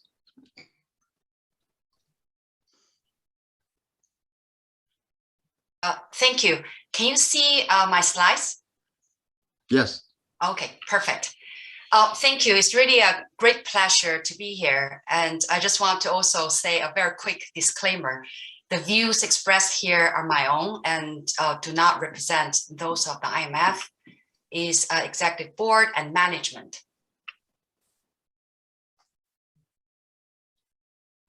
Okay. I think all the previous speakers mentioned the role of the IMF in addressing sovereign debt vulnerabilities. I think, as you know, the IMF is typically called upon to address debt issues when we provide financing to a country that has run into debt difficulties or has lost market access. In most cases, the combination of the policy adjustments and also IMF lending catalyzes external financing from public and private sources. So the country can continue servicing its debt and preserve market access. But if the country's debt is unsustainable, the IMF is precluded from providing financing unless the country is taking steps to restore debt stability. These cases are the exception rather than the norm. But when that time comes, the IMF has an interest in ensuring that a restructuring takes place on a timely and orderly basis and ultimately achieves sufficiently high creditor participation in order to restore sustainability. It is easier to be said than done. So I will first talk about 5 key challenges to a restructuring and how the IMF can help to address them. Then briefly mention the IMF's legal and policy framework for sovereign debt, then conclude with some reflections on the current international architecture. So the first challenge is procrastination. Restructuring is painful for the debtor and its creditors. The debtor authorities are often concerned about economic, financial, and political risks, and they're really afraid to scare off future lenders. But the longer they wait, the worse the situation will get. So when they cannot really obtain financing from the market, they come to the IMF for a loan. So what can we do? As I mentioned, if debt is unsustainable, the fund can lend only if the country is taking credible steps to restore debt stability. So this requirement provides incentive to the debtor government to start negotiation sooner rather than later. The second challenge is a lack of financing. When a country is renegotiating its debt, it typically lacks market access, but it needs financing to, for instance, prevent disruptive cuts in government expenditure. These can deepen the crisis and also lower the resource envelope available to service debt. So the IMF can provide financing to help countries resolve its underlying BOP problem through an economic reform program, so as to catalyze lending from other creditors. The third challenge is asymmetry of information. The debtor knows how much it owes to all creditors and how much it can afford to pay back. Creditors, on the other hand, may assume that the debtor is trying to lowball them and offer little debt relief. So gulfs between the debtor and its creditors on these issues may exist. The IMF can help by using DSA to identify the envelope of resources available for debt service payments to creditors, and also provide an estimate of minimum debt relief required to restore stability. So this helps anchor the negotiation. The fourth one relates to lack of commitment. The debtor country's commitment to implement economic reform and fiscal adjustment is critical to the success of a restructuring. Once the debtor has secured debt relief, it may have an incentive to renege on that commitment. So the fund can help by using conditionality as a commitment device to assure that the debtor will implement those reforms through the program period. The last challenge comes from a lack of coordination among creditors. Creditors may pursue different strategies in negotiation. Some may hold out of the deal. So the uncertainty generated by the holdout problem can create delays and may push the country into default, which is really detrimental to all parties involved. The fund can use its policies to encourage both the debtor and its creditors to coordinate, to negotiate, so that the restructuring will stand a chance of success. I will explain those policies shortly. Finally, the IMF has been promoting the use of enhanced collective action clauses, and recent experience has demonstrated the usefulness of these clauses in achieving high participation. Let me now turn to the IMF's key legal and policy framework. I just want to stress at outset that the fund approach to debt restructuring is best understood in the context of its lending mandate, that is to provide financing to help countries resolve their BOP problems under adequate safeguard. First one is debt sustainability policy. As you know, debt sustainability is a key requirement for all fund lending, as it is a critical safeguard. The fund's determination on debt sustainability plays an important role in its lending decision, but also has a bearing on the timing of a restructuring. As I mentioned, the fund takes a view on the financing envelope, but it does not prescribe burden sharing among creditors. At the same time, inequitable burden sharing can lead to low participation, creditor participation, endangering the success of a restructuring. So how does the IMF address this issue? In the pre-default context, the fund needs to make a judgment whether a credible process is in train to address the sustainability problem, taking into account whether the authority's restructuring plan is likely to lead to sufficiently high creditor participation. If this is not the case, the fund will not lend.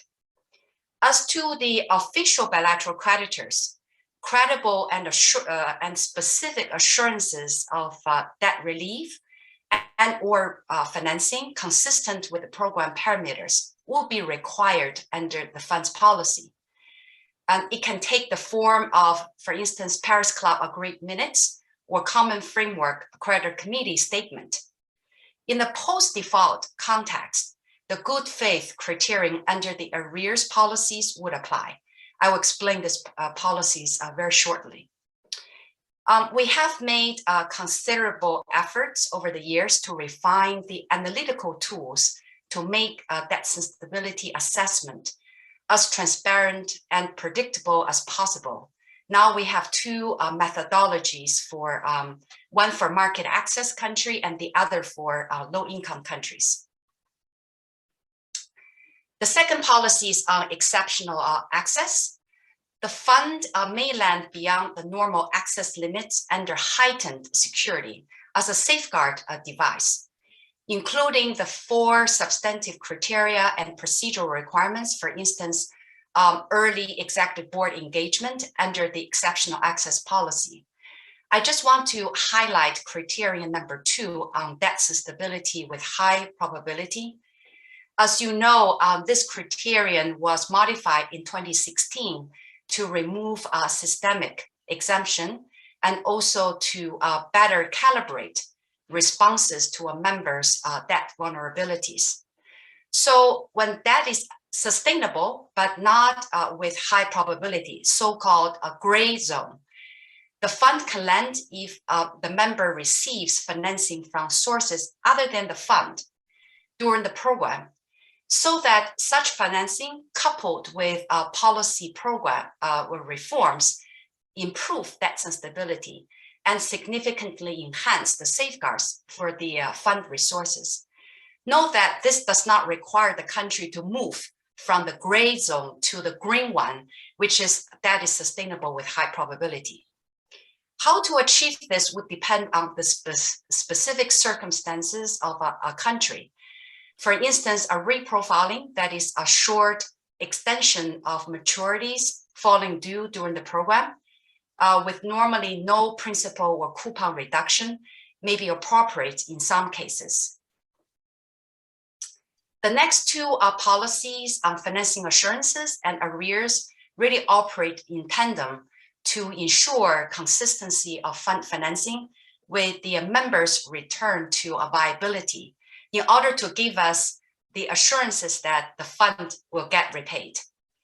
In practice, the financing assurances policy requires the program to be fully financed within the program period, and also to ensure that the member is in a position to repay the fund during the post-program period. To the extent that a restructuring is needed under the program, the policy does not prescribe the allocation of financing, whether it's a new financing or through a debt restructuring, to be provided by official and private creditors. Oops. Sorry. Okay. Ooh. Sorry. I try to find to keep it there. Hold on for a second. Okay. The arrears policy was initially conceived in 1970s on non-toleration of external payment arrears. This reflects the recognition that accumulation of arrears was not a proper way for a country to address its BOP problems. And as a consequence, it could really negatively affect the country's capacity to repay the fund. And as you know, later on, the fund introduced the lending into arrears to private sector. This is the LIA policy in 1989, and the lending into arrears to official bilateral creditors, the LIOA policy in 2015, to complement the original non-toleration policy. The ultimate goal is to ensure that the debtor will regularize its relations with creditors, thereby resolving the arrears.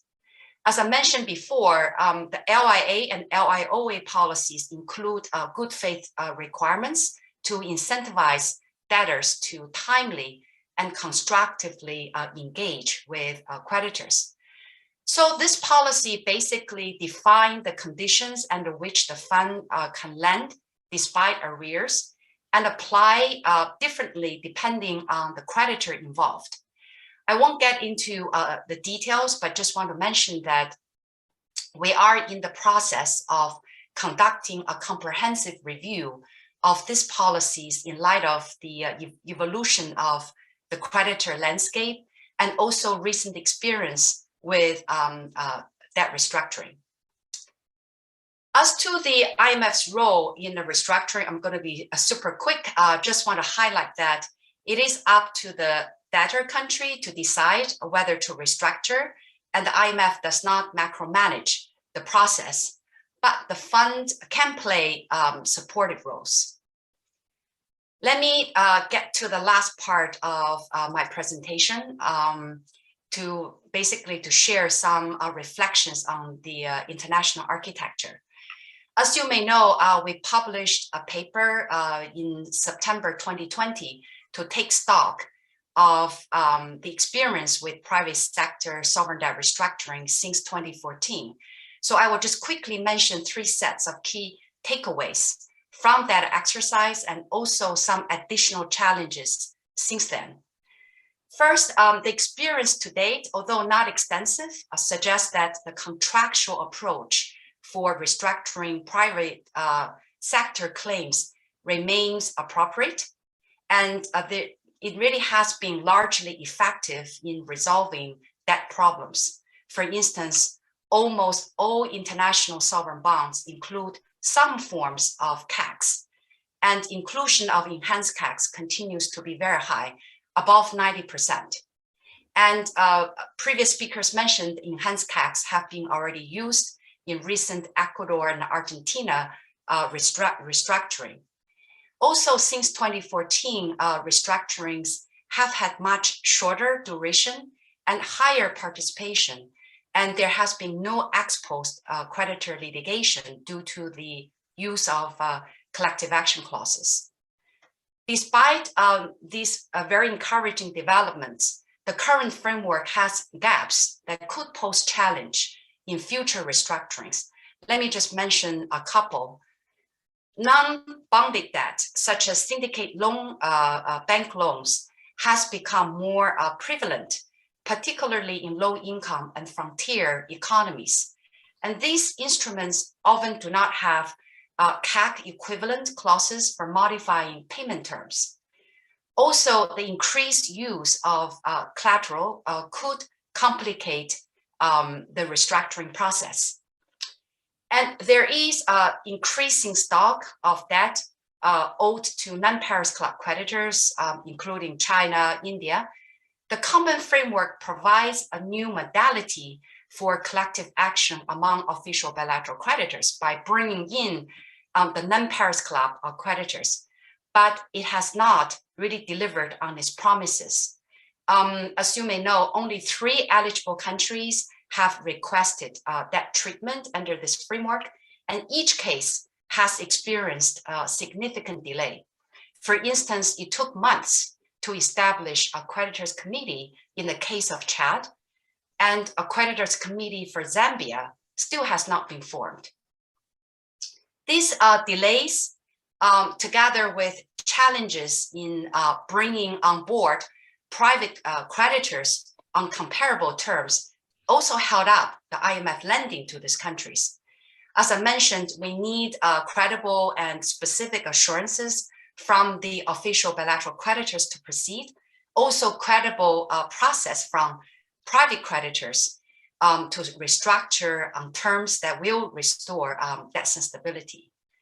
So what are some possible reform options? Just to highlight a couple. The increased adoption of CACs in domestic law bonds and also sub-sovereign bonds can be explored. And as was done for enhanced CACs, the public and private sector can join forces to assess the utility and design of similar provisions for modifying payment terms in syndicate loans. There is an urgent need for G20 to get their acts together to improve the common framework. For instance, by providing greater clarity on the steps and timelines to accelerate decision-making and to clarify how to enforce the comparability of treatment requirement. Finally, should a systemic crisis materialize, contractual tools may not be enough and additional instruments may need to be activated quickly, including some legal tools. But they should be really used as a last resort and on a timely bound basis. Let me just stop here. Thank you. And thank you very much, Jan, and appreciate your insights and also the updates that you give us. At this time, and we are just behind by 7 minutes or so, I would like to ask our moderator, Mike Papaioannou, to take the podium and manage the Q&A session and also moderate the second session of this conference. Thank you. Michael. Thank you, George, and hello from me also, and thank you to all the speakers for participating in today's conference.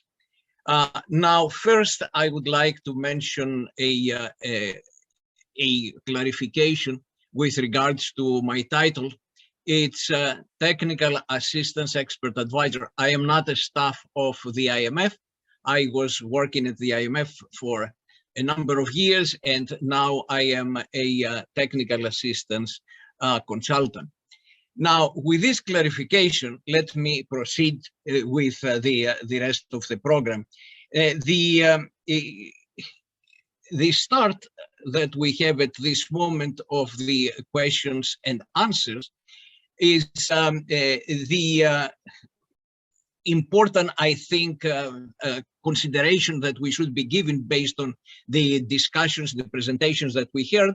And I am going to be posing a number of questions that we have already. And I am going to be trying to allocate some of them to the presenters. But of course, all presenters are welcome in order to comment on. One question that it came, it reads, amidst the varying global variables, do you see a light at the end of the tunnel for the need to restructure debt? And relating to that, it comes, how do you estimate the systemic risk of what we used to call LDC debt? This is a question that it goes for that. I guess Miguel might want to answer, or anybody else. Let me proceed. Or would you like Miguel in order to be addressing these questions? Okay. Yeah, well, thanks for the question. Thanks for all the very rich presentation, for all the presenters that followed me.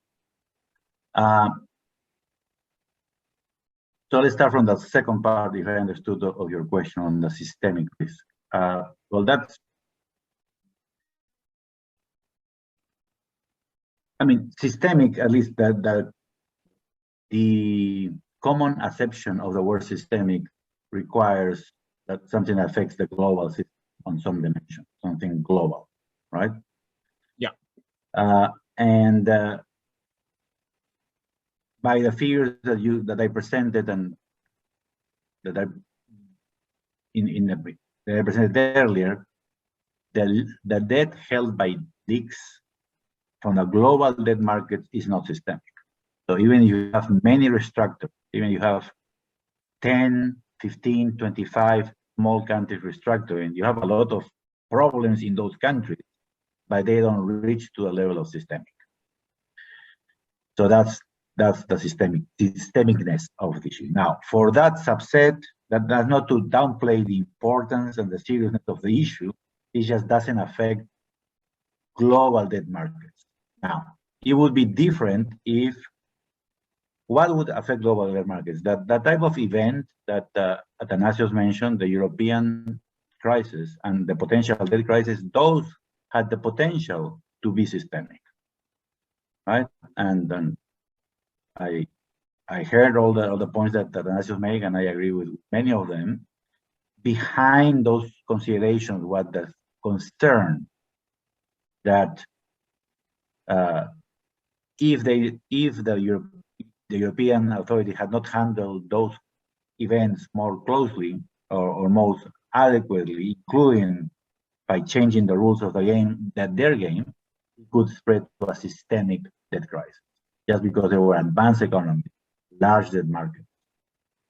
So that's the part of systemic. And the first part, which was light at the end of the tunnel, again, for global debt markets as a whole, for the advanced economies, even for the large emerging markets, the prospects of restructuring is low as of today. It's not high. Now, that doesn't mean that there might be a few other emerging markets, not the large ones, probably, not the largest active, a few of them, that will need to restructure. But again, the baseline is that there will not be systemic in that group. So there is a light near the tunnel for the largest borrowers in terms of participants in the global debt market. Not so much clear or farther down the road for the group. So that's how I'll answer. Excellent. Thank you, Miguel. Is there anybody else from the speakers that they would like to also to take up on these two questions, or should we move on? Yes, Athanasios. Michael, let me just make one point to highlight the reason why Miguel correctly, in my view, says that the risk of restructuring is low. The risk of restructuring right now is low for a reason.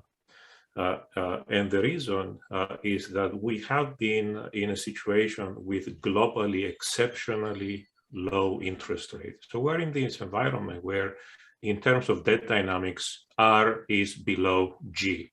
The real interest rate that large advanced economies that dominate the global debt market face is at historical lows and much lower than reasonable estimates of potential output growth.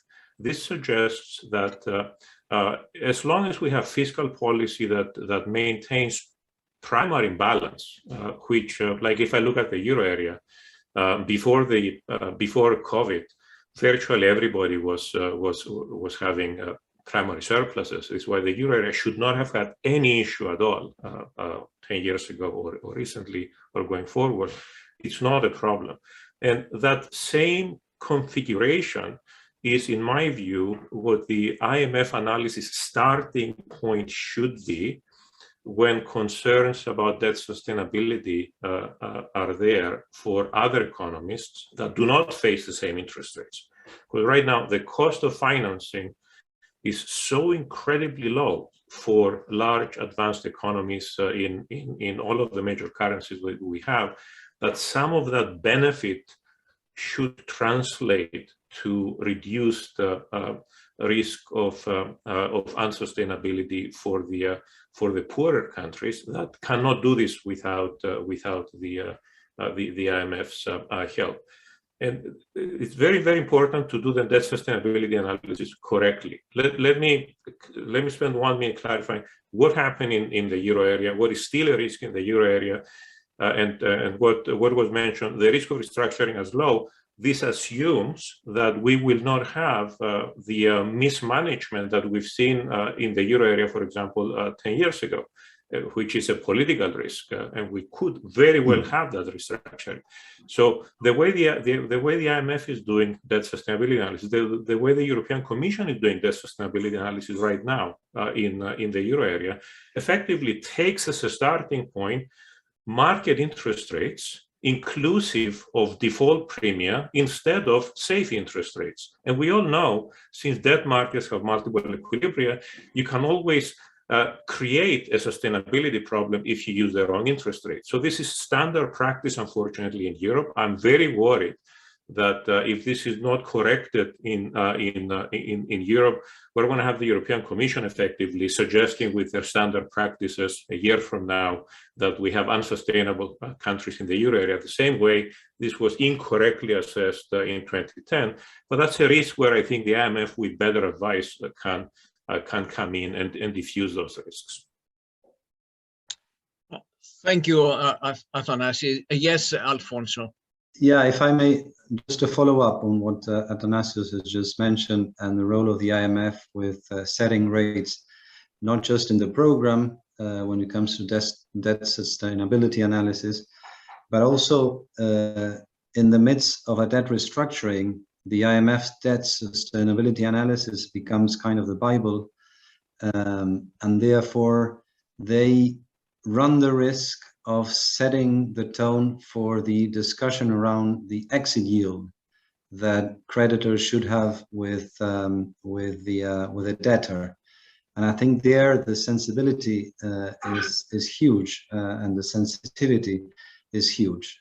Just as Athanasios was mentioning, for the case of Europe, for any future case, if the IMF is in the middle of the discussion, just with a clean analysis of debt sustainability, the analysis itself has embedded an interest rate, and that interest rate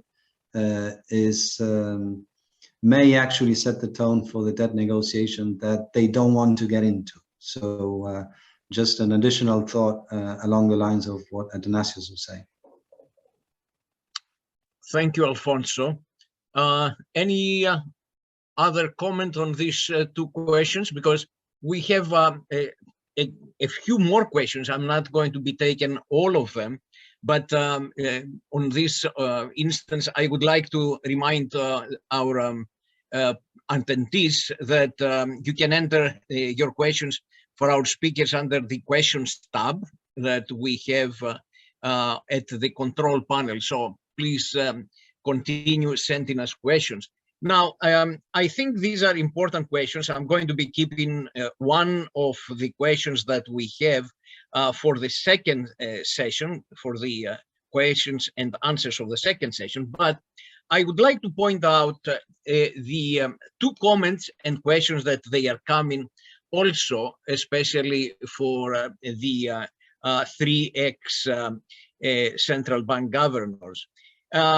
It was mentioned the importance of fiscal policies. How would you suggest doing to enable the IMF to encourage better fiscal policies in return for IMF support? Is there any kind of a suggestion that you can provide? Of course, this is a very big question, but is there any comment that you can send to the IMF? So let me step in again and say that there is one clean advice that I think we could all agree on, that fiscal rules that are politically feasible to implement and monitor can be beneficial. And there are examples where I think that the IMF is helping countries improve the way they run their fiscal balances. This is why many IMF programs are great successes. Usually the success comes from, in large part, helping a country restore balance in its fiscal affairs. So the issue is that what can go wrong is when the IMF, as in the case of Greece, actually imposes such a fiscal austerity program that kills the country. That's again, I think we should all agree that that does not make sense. And what can be problematic, as was just highlighted, is if the assumptions underlying the debt dynamics are just plain wrong, like the wrong interest rate assumptions and so forth. So it's absolutely essential for the IMF to have conditionality. This comes with the programs, but the conditionality has to be reasonable and politically feasible for the program to succeed. Equally important, again, because I see a couple of the questions are about the euro area. Stay out of politics. This is, again, the risk right now that I see ahead of us of mismanagement would be very similar to mismanagement we've seen in 2009, 2010. The IMF, unfortunately, allowed itself, in part, we know that there are some very large Western European shareholders that were extremely influential in the mismanagement to become captured by the politics of major countries instead of focusing on what would stabilize the countries that get in trouble. Thank you, Athanasi. Yes, Alfonso, and then Patrick, I think. Yeah, I mean, just one thought there, using the example of Argentina, who got, as I mentioned during my presentation, an exceptional loan in 2018, and is currently negotiating another exceptional loan in order to repay the previous exceptional loan.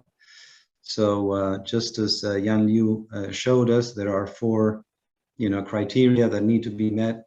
One of them is a solid fiscal program or solid program going forward. I mean, the irony is that in 2018, the IMF thought that a solid fiscal program for Argentina was zero deficit from day one, and today they think that a solid program for Argentina is zero deficit since year 4. So you could argue along the lines of what Anastasios was mentioning. This is probably an improvement, but it still begs the point and the case that it needs to be explained, because only with a 4-year difference, the board will vote in favor of a fiscal program that is the exact opposite to, admittedly, the one that didn't actually have any success in 2018. So my broader point is that regardless of the regions, just as Athanasios was mentioning, feasibility and political feasibility is a key aspect of this. And this should be mentioned. We shouldn't shy away from actually making that point. And it's good practice that political feasibility is actually taken into account. And if we've got to err on one side of the balance, I'm with Athanasios here. You'd rather err on the soft side than on the hard side, because the consequences are asymmetric. Thank you, just like to add on this question that's been raised as to what should the IMF be doing to discipline countries in their fiscal affairs.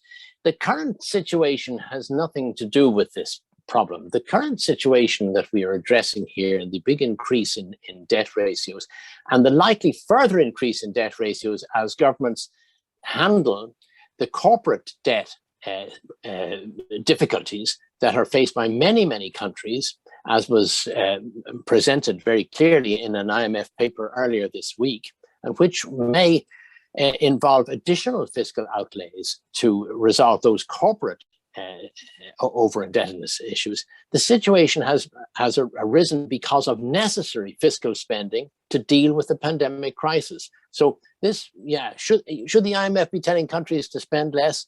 Yeah, that's always been the standard knee-jerk issue. In this case, the excess spending which has occurred during the pandemic and their pandemic factors will continue to drive a further increase in the coming months. This is the situation that we now need to address. It isn't a continuing, of course, in some countries it is a continuing slippage and inability to control the fiscal situation. But let's not forget, the reason we're talking about a crisis at this point is because of correct fiscal expansion to deal with the medical and related issues of the pandemic. Thank you, Patrick. Unless there is any other comment on this question, let me go to the third one, which I think all of them, they are very important for our discussion. And this is a question relating to the interest rates.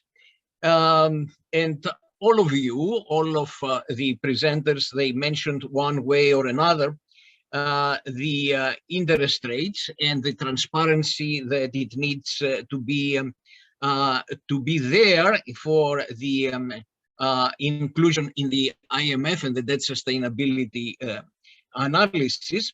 Now, the question, it says, interest rates are compensating for credit risks. And the following up on that is, how do you suggest, in the sake of transparency, that the IMF is forecasting interest rate trajectories that is going to be including in its debt sustainability analysis? Is there any kind of suggestion that we may say? Of course, yeah, these are very deep questions and they need a lot of time, but is there anything that we can say in a few words?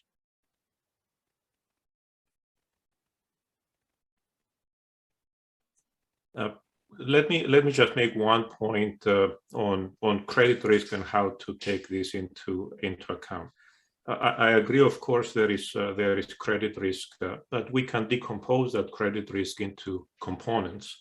And there is one component where I think the IMF can help move us in the correct direction. And that component is credit risk that is associated with policy risk, policy mistakes, or completely unnecessary risk induced by operational frameworks of how governments and central banks work.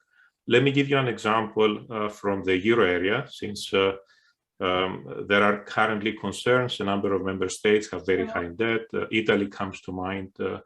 So Italy is a country that before the pandemic was running primary surpluses, year after year after year after year, primary surpluses, and yet its debt to GDP ratio was going up. Why was that? This was because of a flaw in the ECB's monetary policy implementation framework that actually is coming up this year again.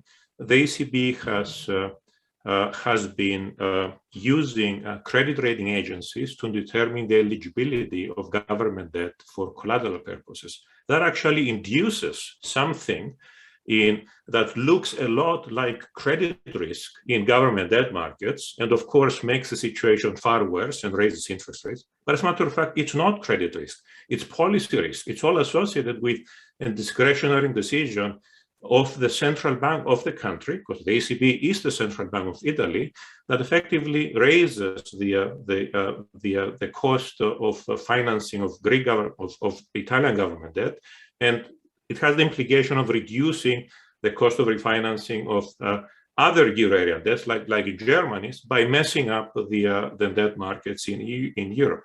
So that's the situation where there is something that looks like credit risk that could actually be removed with an improvement in the operational framework of the central bank of the country, that the IMF could provide the proper advice to the country, for example, in Article 4 missions and so forth. So I would want to separate, do we have fundamental factors that drive credit risk, or do we have policy factors and correctable policy flaws that create things that look like credit risk that could be removed?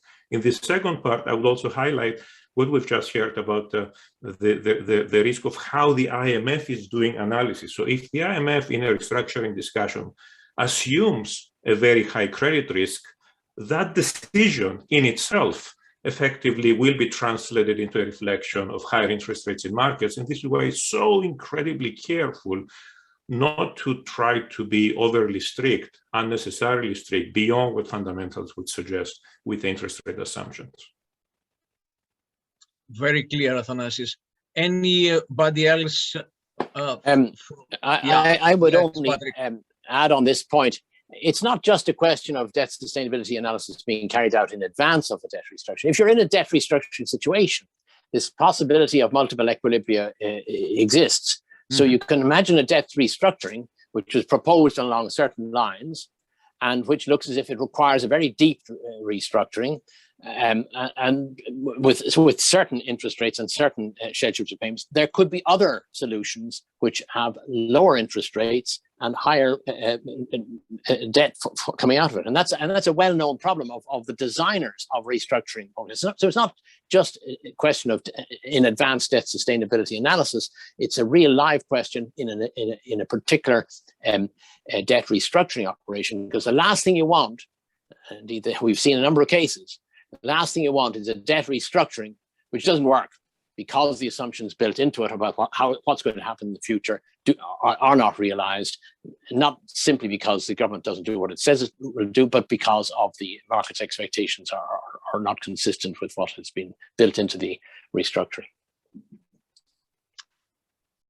Thank you, Patrick. Yes, certainly. But the issue, of course, is the baseline that it goes into the debt sustainability and, of course, the other risk scenarios, and how all of these things that they are coming into the frameworks that the IMF is using in order to be determining whether the debt of a specific country at a specific kind of a period is sustainable or not.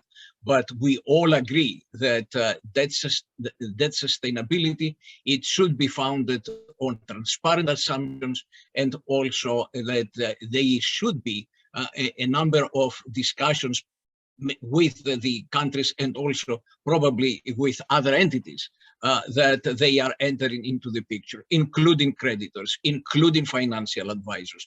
And the IMF, it is, from what we know, it is open for this kind of discussions nowadays. So is there any other kind of a comment that you would like to make at this point, at this juncture? Yeah, Michael, just the obvious comment the obvious comment that interest rate is an endogenous variable in the whole exercise, because it depends a lot on spreads will fall if the program is successful and the other way around. So that's the if you will, that's the challenge that modelers have to go through. One obvious suggestion would be start with what the futures markets are pricing for risk-free rates, and then add a reasonable, spread along the program, and compare, past experiences with fund programs, and probably take an average of how spreads come down when programs work. And then, basically the onus would be on, if you move away from that average, you've got to explain why you're doing it, and therefore taking, the sensitivity away, the political, if you will, sensitivity away from the exercise. Although maybe that's the way they're doing it right now, but if it is, it would be good to make it more explicit. Absolutely. Absolutely. And we all agree that the exit yields that they are coming out from the debt sustainability analysis, it has very significant implications for the country and also for moving forward. Absolutely. And of course, as Athanasios said it time and again, that the assumptions, especially the interest rate assumptions, the real interest rates and the determination of the spreads that they are incorporated into the interest rates, it is an issue that whoever is going to be doing the debt sustainability modeling, it should be paying particular attention for this kind of an exercise to be valuable for the case that we are dealing with. Jan, please. No, just very quickly, I don't really have much to add to this very enriched, discussion. And the only thing I will say from the policy perspective, we will continue doing our best to refine and improve the methodologies. I think a couple of speakers already mentioned that. We really, we'll continue to make effort to make it really as transparent by also, as you mentioned, engaging the private sector and the other parties involved. And I think I would really appreciate all the comments, at least from my perspective, that already made. And I think a couple of colleagues mentioned that, we do, reflect, on the previous cases and try to gain the lessons and experience from that. I think that's why we have IEO, the independent evaluations of it. So just want to emphasize that, we will absolutely take on board, all these suggestions and comments. Thank you very much, Jan. Yes. Is there anything else that we have at this moment? We're running a bit late in our program. So let me thank all of you, all of the speakers of the first session, for a very fascinating discussion and comments, and for this event to provide some useful suggestions for taking these issues forward in the next episodes, restructuring episodes, that no doubt we are going to be seeing sooner or later. Now, we will now take a 10 minutes break, George, or should we shorten it to 5 minutes and then to return at 11:25 or 11:30? 11:25. We were really running late, but Okay. The discussion has been incredible. Thank you. Yes. Again, thank you very much. We are coming back at 11:25. 11:25. Thank you.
I think we're back to the second part of the conference.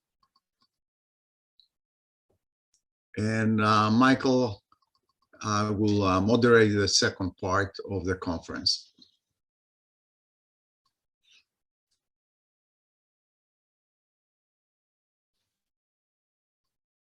Michael, we cannot hear you. Please unmute.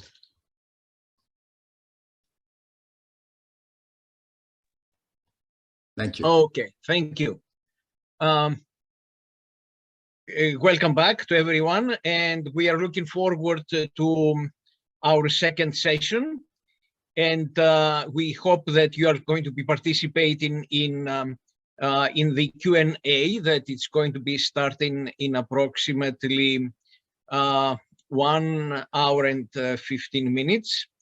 But until then, please join me in welcoming our next speaker, Elena Duggar, who is Managing Director and Chief Credit Officer Americas and the Chair of the Macroeconomic Board at Moody's, and a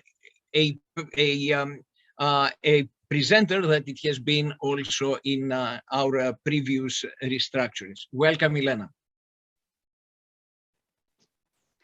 Thank you very much. Thank you very much, Michael, and thank you all for joining us today. I'm going to share my screen first.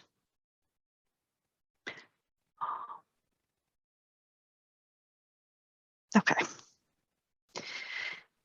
So in my remarks today, I'll cover two topics. I'll talk a little bit about what we're seeing in terms of default rates and debt to GDP ratios, and I'll sort of echo what we heard in the first panel, in terms of where we are coming out of 2021 and going into 2022. And then I'll talk about what are some of the key facts from history on sovereign debt restructurings. And as a rating agency, we don't participate in sovereign debt restructurings as a site. We are an observer in the process. We don't give policy advice. But we have done a lot of empirical research over the years around what are the outcomes and what the historical experience has been with sovereign debt restructurings. So I'll draw some of the key facts from history that provides kind of some lessons when we think about sovereign debt restructurings going forward. So I'll just set the stage a little bit about what are we looking at as we are going into 2022. And debt ratios going into global debt ratios are at an all-time high. We are seeing somewhat of a stabilization in the growth of debt over 2021. But as we set out at the beginning as well, we are at an all-time high in terms of debt level. Debt to GDP ratios have started to turn. So as the economy recovered in 2021, debt to GDP ratios across sectors peaked in the first quarter of 2021 and have started to decline. Here's what the experience with sovereign defaults looks like for the last couple of years. So the sovereign defaults peaked in 2020. We saw 6 rated defaults in the rated portfolio in 2020, which was a significant peak in the default rate in the portfolio. There have been no new defaults in 2021. Moody's outlook for the global sovereign portfolio for 2022 is stable. Similar picture we see on the corporate side. So we have the global corporate default rate peaked in 2020, in December 2020, at almost 7%. So that's about half the level of where the corporate spec rate default rate peaked during global financial crisis. It then declined throughout 2021, and we expect it to remain low and significantly below historical averages in 2022. It will rise a little bit as financial conditions tighten somewhat and as growth moderates going into 2022, but we still think that it will remain below at about 2.5% by the end of 2022, will be below the 4% historical average. Most of our industry sector outlooks are stable for 2022, and our global credit conditions outlook for 2022 is stable as well. And that stable balances a couple of factors. So it balances the economic recovery that we are seeing with the number of risks on the horizon. So there's a lot of, we expect a lot of uncertainty as we go through this year, and there's a long, not to minimize the risks here, there's a long kind of list of risks that we're looking forward in terms of monetary policy normalization, inflation pressures, supply chain disruptions, geopolitical risks, China property sector slowdown, potential new virus waves, and financial markets volatility. The one, and the last thing I'll say in this first part is and I think it's important especially for students of sovereign debt crisis, and then for many of us that are students of past crisis, we tend to keep kind of at the back of our minds the fact that periods of rapid, if you look at history, periods of rapid debt accumulation tend to be followed by periods of sovereign debt crisis. But I think it's important for us to keep in mind that debt has both costs and benefits. So yes, the cost of debt in terms of interest payments on the debt, in terms of the potential for debt distress, in terms of constraints on policy space and effectiveness, in terms of crowding out of private sector investment. But debt also carries benefits with it. So debt is what finances growth. Debt is what will finance all the investment in infrastructure and technology and cyber resilience going forward. Debt is what finances development and then social goals. Debt is what backstops the economy during crisis. And debt and credit is what we'll need to finance climate adaptation and moving to kind of sustainable development going forward. So I think just a kind of a word of caution for all of us, which tend to look at that from the risk side, that there is a balance here of costs and benefits. So with that, I'll jump to sovereign debt restructurings. And we've done a lot of empirical research around the outcomes of sovereign debt restructurings. And I've pulled kind of some of the key facts from the historical experience here. And one word here on my slides, there's a lot of, this is very data-driven research, and we've given a lot of details on the slides. We'll make the slides available after the conference. So I'm only going to go over the highlights today, but we'll make the kind of the details and the research related to it available as well. So number one, I'm going to start with the fact that the frequency of local currency sovereign defaults has increased relative to foreign currency defaults over time.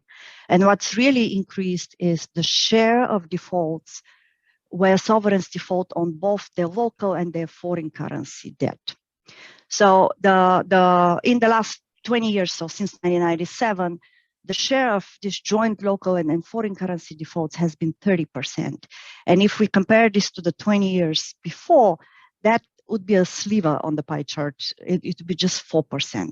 So a very large increase in the joint, kind of in the occurrence of joint defaults on both local and foreign currency debt. To a large extent, that is just driven by the fact that we have seen dramatic deepening of emerging markets, domestic bond markets. But I think it's something for us to keep in mind that as we are seeing more local currency debt, we are also going to see more local currency defaults as well. So fact two, and that's one way to answer the kind of the topic of the conference for today, is what are the causes of sovereign defaults? And that is not the only cause of sovereign defaults. So if we survey the 42 sovereign bond defaults that occurred between 97 and the middle of 2020, we see that the causes for the defaults can be grouped into 4 categories. So about 17% of defaults were caused by a combination of chronic economic stagnation plus domestic vulnerabilities plus a large external shock. 36% of the defaults were caused by institutional and political factors, and this really varied from civil conflict to institutional weaknesses to contingent liabilities and administrative delays. 14% of the defaults, so that's 14% were caused by banking crisis, and then 33% of the defaults were caused by high debt burdens. So debt was kind of the primary cause and trigger of the default in only 1/3 of the defaults. Fact 3 is the fact that sovereign defaults occur alongside recessions, banking crisis, currency crisis, and other severe shocks. The typical sovereign kind of default experience is a very stressed environment. And it's there are very few cases where you have kind of orderly, benign sovereign debt restructuring. For the vast majority of cases, the environment around a sovereign default is very stressed. So you have 90% of the defaults were accompanied by a recession, 55% of the defaults were accompanied by either systemic banking crisis and a currency crisis. You have natural disasters occurring, you have deposit freezes and moratoriums accompanying a bunch of the events. So the kind of the general environment during a crisis is quite severe. The average historical recovery rate for sovereign bonds is about 50%, but there's very large variability. So the recovery rates have varied from 70% all the way to 95%. So very, very large kind of confidence level there. The average time to market reaccess is over 6 years. So, and that's not because default resolution takes long. So default resolution has taken about a year on average. So after default resolution, market reaccess on average has taken another 5 years.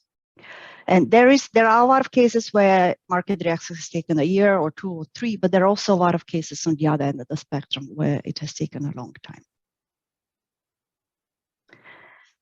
Credit standing tends to remain stressed for several years after default. And that's not because ratings don't take into account the benefits of debt reduction. They do. So at the conclusion of a debt exchange, ratings normally would look at the new debt and the forward-looking 3 to 5 years in terms of debt repayment capacity. So they would take into account any material benefits from the debt restructuring and the debt reduction that comes on the back of the debt exchange.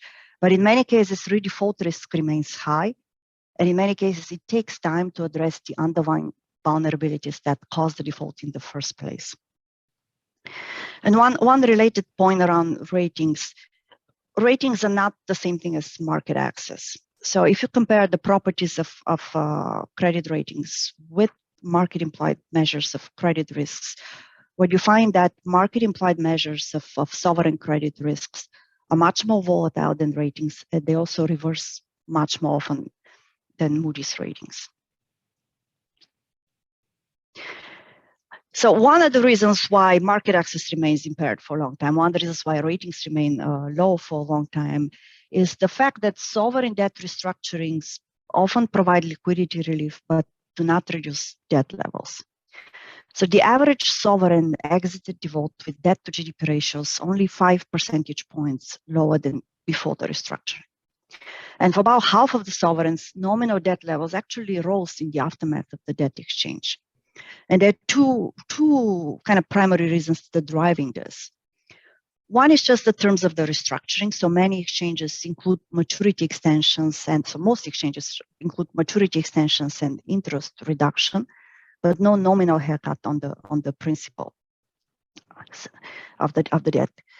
And then the second reason, again, related to what the environment looks like at the time of a default.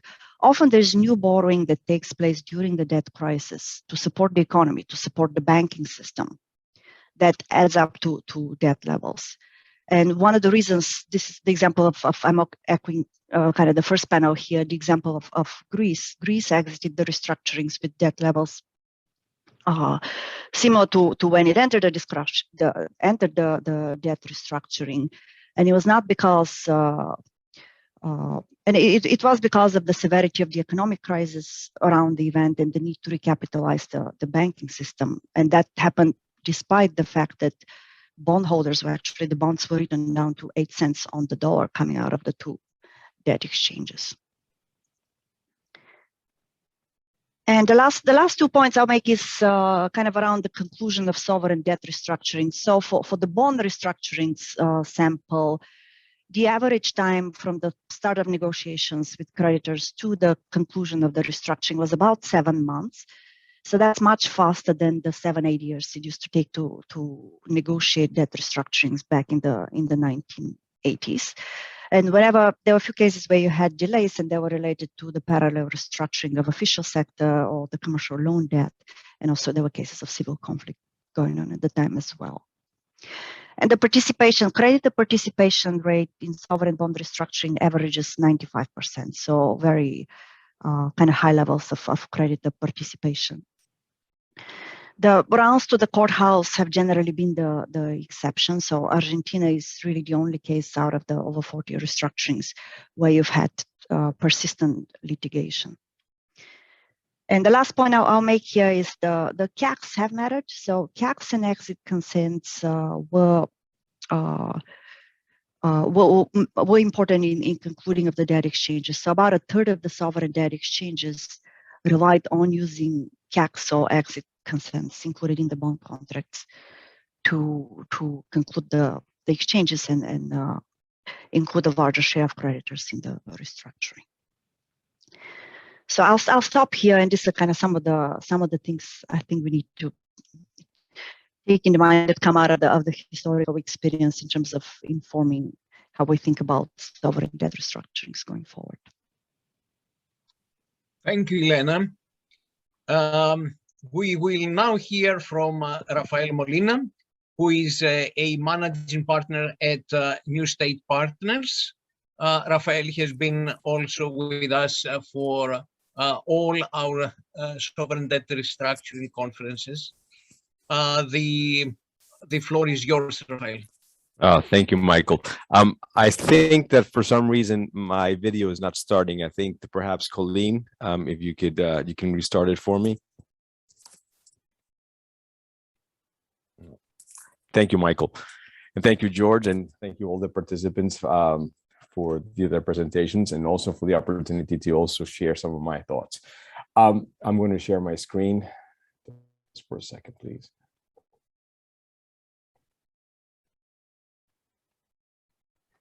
So Michael and George, you asked me this particular time to take a different sort of perspective. And basically, instead of focusing on a particular case study or a particular issue related to restructuring, you wanted me to talk a little bit about the role that financial and legal advisors can actually play in a situation in which a country is forced to restructure its public sector debt.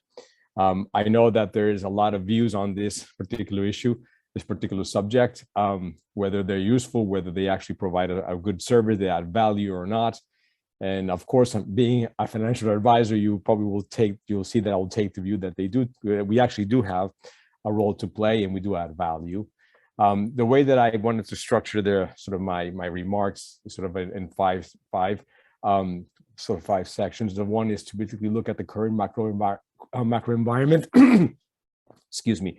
I know that Elena, Miguel, and others have already touched upon that, so I don't really want to spend too much time there, but I just want to set up the context. And then basically discuss a little bit about why does specialized advice really matter, how advisors can help. And I do want to add to some of the discussions that Yan Liu, as well as Alfonso and others have already discussed in terms of some of the restructuring lessons and what we can take away from them. And then I'll just finalize with some of the requests that I heard from you, Michael, and from George, and what's the process for retaining financial legal advisors. So very, very, very briefly, just given the fact that I'm also an economist, I just couldn't not comment on this. There are some pertinent themes that are evolving or emerging in the last couple of years from the pandemic, as well as from now current geopolitical developments that are becoming much more serious, will have an implication on inflation, what happened this week, as well as the fact, like many have actually said, we are now facing a situation where monetary policy is beginning to be normalized in order to address issues of inflation in the developed nations. Now, these situations, these backdrops will have significant implications for the evolution of the sustainability across all sovereigns, particularly in LICs or low-income countries. And just basically to summarize something that both Elena and as well as Miguel discussed today, I mean, really sovereign debt is at an unprecedented level, and the global stock of public debt will continue to increase, even though we're starting to see some projections that it might actually sort of taper in for a little while. but I still think that for the time being, there's still a lot of need to be able to roll over debt and perhaps be able to financing some of the budgets that still exist in order to be able to address the consequences of the pandemic and other issues at this point in time. Payment capacity is therefore deteriorating at a rapid pace, in number of both developed economies and low-income countries. And the prospect of financial stress, as we see, is now increasing. And the IMF in the World Economic Report and the Fiscal Adjustment Report already starting to show that there is an increased number of countries who are now facing stress and are at high risk of default. But one important point that I wanted to hit is that the sovereign creditor base has continued to evolve, and there's been a massive change with how we see who the creditors really are. And the share of debt that is owed to China, particularly in emerging economies, has now continued to increase, and that's also the case with commercial creditors as well.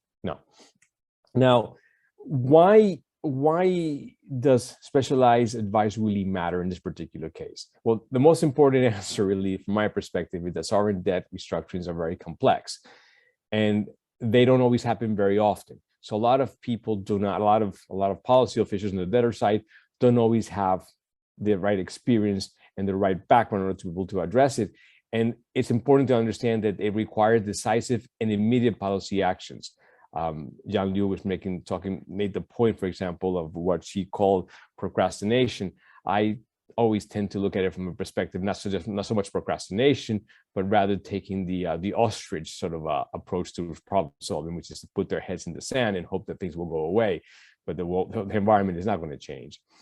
It is important to keep in mind that each sovereign crisis is different and it's also unique. Therefore, maybe there are some common themes and common elements, but the solutions must be tailored to the needs of that particular country, that particular economy, in that particular situation. We need to really understand what are the causes of the imbalances, and to understand that if we understand those causes, then we can actually come up with the right solutions to address them.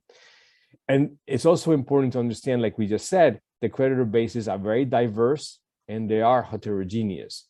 And engaging with creditors will differ depending on who they are. I'm going to skip ahead just to run ahead of time. And now, how can advisors really help? This is where it is important, because we said that they're not very frequent and they don't happen all the time. There is a lack of information. There's a lack of knowledge among many officials, and even sometimes among creditors themselves.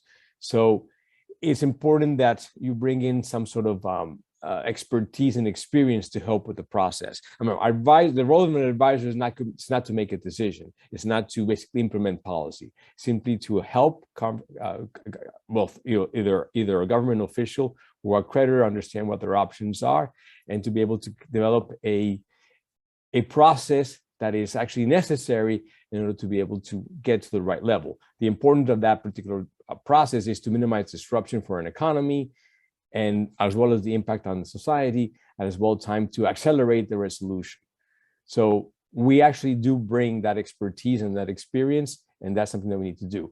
First is we need to really assess the nature of the imbalance. And this is something that is very important, and a lot of countries forget to do that, a lot of governments, which is to understand whether is a liquidity issue or solvency issue.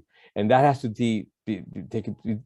be put into perspective on the basis of not only the DSA payment capacity, but also of what the assumptions for growth, as well as for inflation, exchange rates, and so forth will come along, and how the economic imbalances are going to be addressed, and how feasible they really are in terms of policies. The second thing is the validation of the sustainability of payment capacity. This is something that a lot of debt managers do, but we see a lot of very different sort of abilities and capabilities among different economies. Some developed economies and some middle-income countries do have the expertise. Some low-income countries do not have the expertise. And sometimes, I remember Athanasius was making the point that sometimes some countries, particularly Greece, sometimes perhaps gave away the ability to manage the project, the program itself, to the IMF and to others in the Troika. But it is very important that for any country who's facing an imbalance, they have to own their own program. And that program in the has to come from basically understanding what the payment capacity and the sustainability of their countries really are. It's important also to formulate fair and credible engagement in negotiation with creditors. I would like to stress here, because a lot of countries are now facing stress, they just assume that creditors can be treated as plugs, and creditors should be treated as stakeholders. And perhaps this is something that I would like to talk we did not see in the case of Argentina, and it's something that that creditors are always asking to understand. Now, creditors are very vast when it comes to external side. They are, of course, distressed investors that have a very different sort of focus. But in general, we see that real money accounts always trying to do the right thing, always trying to be considered stakeholders, and to basically facilitate the distribution of credit when it's needed for projects for every country. And they actually have the right to charge an interest rate that is based on their assessment of risk that country has, whether it's political, whether it's credit, and a number of others. So it's important to be able to create that process. The process has to be transparent, it has to be fair, it has to be equitable. It's the only way to move forward. But the key that financial and legal advisors can actually bring is that engagement with these creditors, or if sovereign debt restructuring is necessary, can be very complex.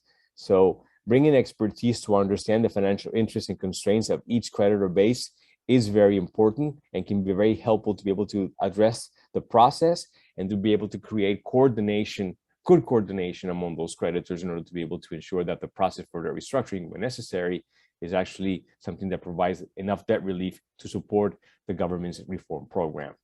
The other point that I'll make is that documenting the agreed resolution of a negotiation is complex. It's also very time consuming. It's not just simply whether you do an exchange offer, or you do an amendment of bonds of the agreements, or whether you do an exchange for cash. Whichever way you decide to do it, it's complex and it will take time. And there is a lot of rules that need to be taken by the regulators that you need to be in compliance with. And so a lot of this information is where a lot of the legal and financial advisors can actually help.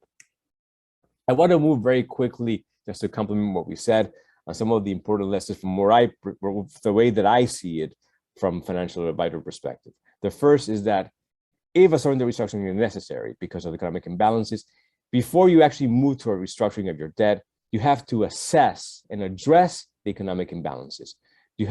It's important that the point of getting to a restructuring is understanding where they came from and how do you address those imbalances. That's the first key. The second most important, sort of from my perspective, is that a debt restructuring complements the credible reforms that the government is putting in place to address the economic imbalances. A debt restructuring in isolation is not a panacea for resolving any imbalance at that particular point in time. The restructuring has to complement the economic reform program. Otherwise, you're going to be in the same place in a few years' time. The third sort of lesson that I sometimes see forgotten is that when you're putting together the reform program and deciding to move ahead with the debt restructuring, you need to have multilateral support. That, of course, is the IMF. Now, it's not just the IMF. So the IMF brings in expertise, bringing in financing, the lend of last resort. Jan already outlined some of the criteria for lending to a particular country in distress. But it also brings in other multilaterals like the World Bank and the regional development banks. In the case of Latin America, the IDB, and Africa, the African Development Bank, and so forth.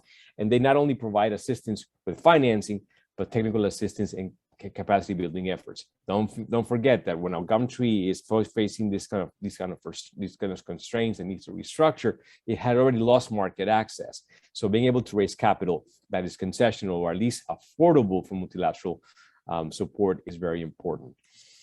Now, if you decide to restructure it under those bases, then the first thing you need to do is you really have to put together a credible program to understand what you're going to do with your debt. That's where the medium-term debt management strategy is very important.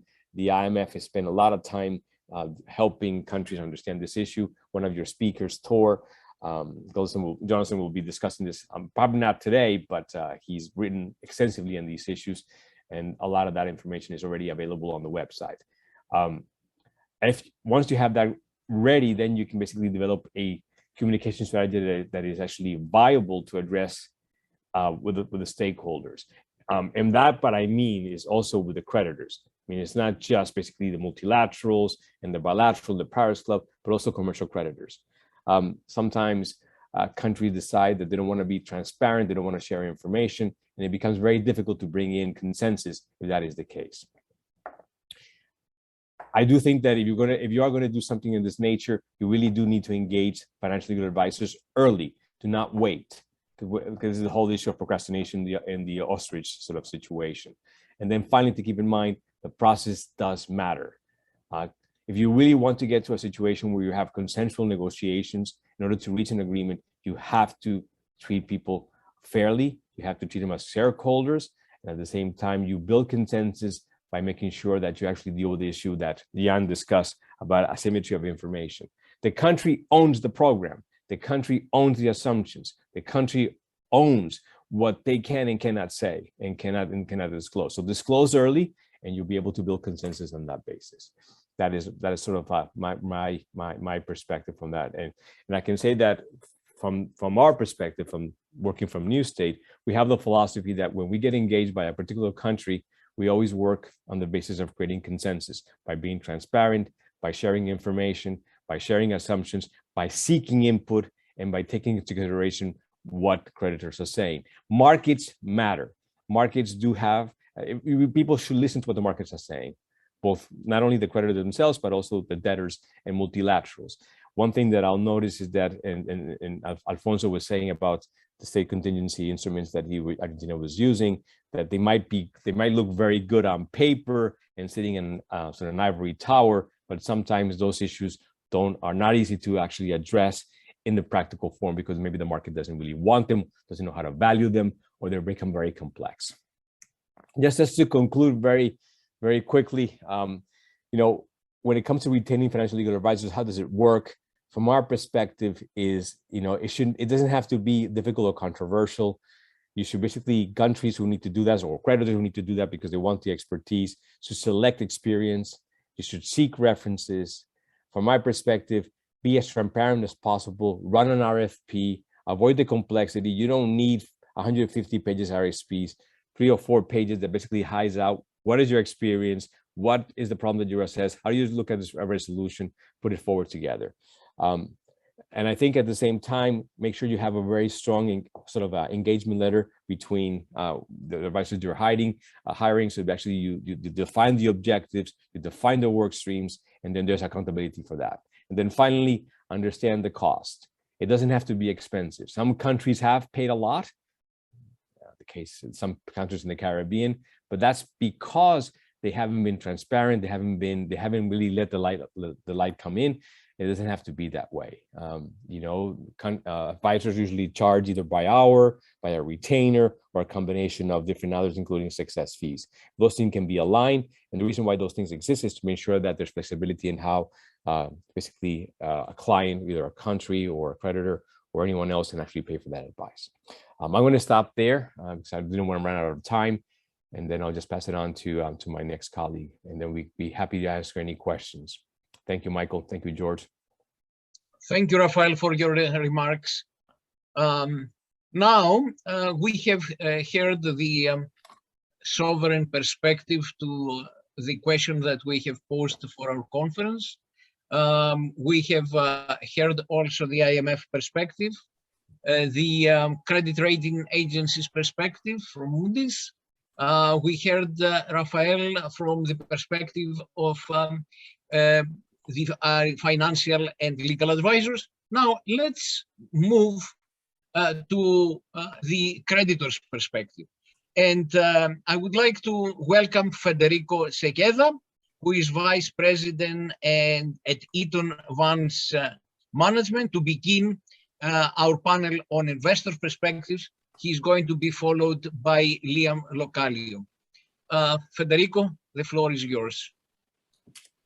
Thank you very much, Michael. And again, my name is Federico Sequeda, and I work for the emerging markets team at Morgan Stanley Investment Management / Eaton Vance.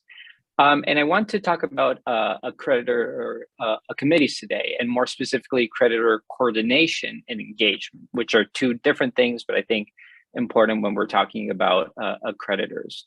And to start out, I think it makes sense to actually go all the way back to the beginning and talk about the first formal creditor committee. So if we can move to the next slide.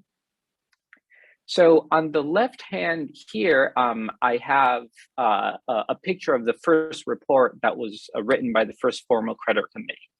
As you can see there, it's the first report of the Council of the Corporation of Foreign Bondholders. And this was set up in 1868 in the UK by Isidor Gerstenberg, who described himself as a capitalist from Prussia. You can actually read the whole the whole report, and when you read this report and you read the literature about this first creditor committee, it's quite interesting. It's very, very similar to creditor committees today. The purpose was and still is to coordinate settlements in default and distress situations. This creditor committee was set up as a result of a number of defaults in the early 1800s and some bad outcomes that the bondholders experienced then. It's interesting to note that the creditor committee was actually set up as a nonprofit.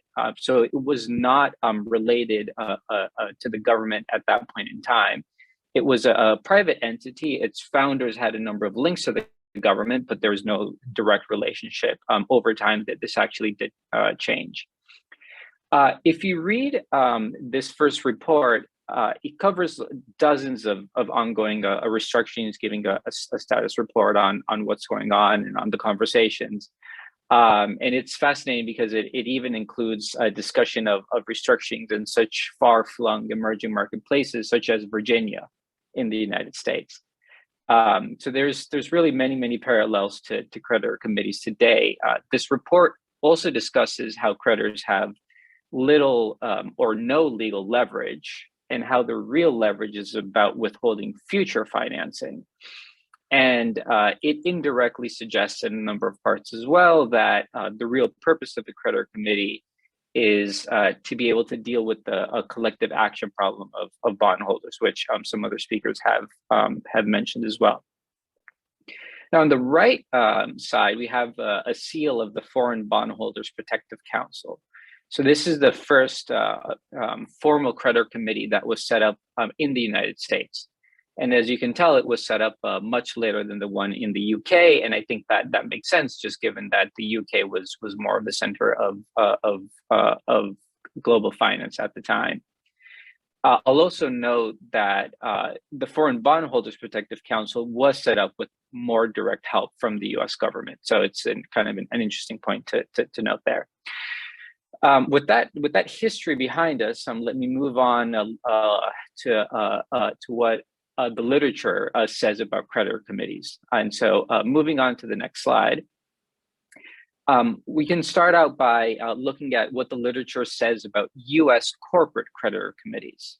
So emerging market bond debt today actually comes from the US corporate context. And so it's just worth looking at what the literature says about US creditor committees, even though the sovereign context legally is quite different than the corporate one. There's kind of two interesting points here in a paper that covers this. One is that the existence of a single unsecured creditor committee is actually associated with lower recoveries for creditors. I think there are reasons, again, why this result might not generalize to the sovereign context, but it's an interesting point. Second point is that cases with no committees generally had shorter durations, because when you introduce the committee into the dynamics, that committee might ask questions or ask to delay certain proceedings. Moving on to the sovereign context, there's an interesting paper just out last year, which is looking at creditor committees for sovereign bonds. And it's an interesting paper because it's looking at 18 recent bond exchanges and pulling together some qualitative aspects of those creditor committees. And it finds a positive correlation between engagement, creditor engagement, and participation rate. and also creditor engagement and recovery. I think an important thing that this paper does is that it draws a distinction between creditor engagement, which is the government and the creditors talking, and then what I call creditor coordination, which is creditors trying to behave in one single way. And of course, this distinction comes in its original form, I think, much earlier with a paper from Das, Papaioannou, and Trebesh about 10 years ago. There's a third interesting paper from Schumacher and some of his co-authors where they're looking at litigation specifically, and they don't find a correlation actually between the existence of creditor committees and litigation. When looking at instances of litigation from 1978 to 2010. Now, I think it's worth noting that when you look at that whole time period, there's actually a pretty significant change in the structure of creditor committees. You used to have bank advisory councils in the first half of that period because most of the debt owed by emerging market countries was in the format of loans. And I think just the restructuring operates very, very differently as opposed to bonds in the second half of that. Now, thinking about some of the theories behind the creditor committees, and again recognizing that a lot of the literature doesn't distinguish very well between engagement and coordination, there are some theoretical points to bring up about creditor committees. So one is that they may ease the collective action problem. This is sort of the classic point behind the creditor committee. A second point is that creditor committees may bring expertise in drafting relevant documentation. So, in some complicated restructurings, there may be a need to protect the payment chain from potentially other holdout creditors trying to attach certain proceeds, and creditors may actually be able to bring the expertise about how to do that. Of course, it's also a forum to deal with a confidential information. And then last 2 points here, creditor committees may also expand creditor leverage. And depending on your viewpoint as to whether creditors have too much leverage, this can be considered a problem. And then some people raise the point that creditor committees may reduce flexibility to deal with other creditors. In other words, if you have a strong creditor committee and they get a deal that really works for them, but that doesn't work for other creditors, and that may delay the restructuring process. So these are theoretical points. My general viewpoint here is that actually having a what I'll call involved creditors is actually very good for restructuring. Involved meaning that you have creditor coordination so that they are well structured and not fragmented, and that they're also engaging with the government. So that means the restructuring should, generally speaking, take less time. There should be a greater ability to re-access markets, and you should see less litigation and presumably better recoveries as well. And so this is something that we can actually test by just going out to the data and seeing what that looks like, which is what we'll show in the next slide. So what do the data say? So I have here a data set and about 24 bond restructurings. Just a little bit about the data. This data comes from the recent Park in samples data, and then I'm augmenting that with some more restructuring and adding in and merging that with some other restructuring databases. And so we have data here on creditor coordination, so how together the creditors are behaving, creditor engagement, as well as with the length of the restructuring, the exit yield, which I think is actually a reasonable proxy for market access, litigation, whether or not it happened, and then the recovery as well.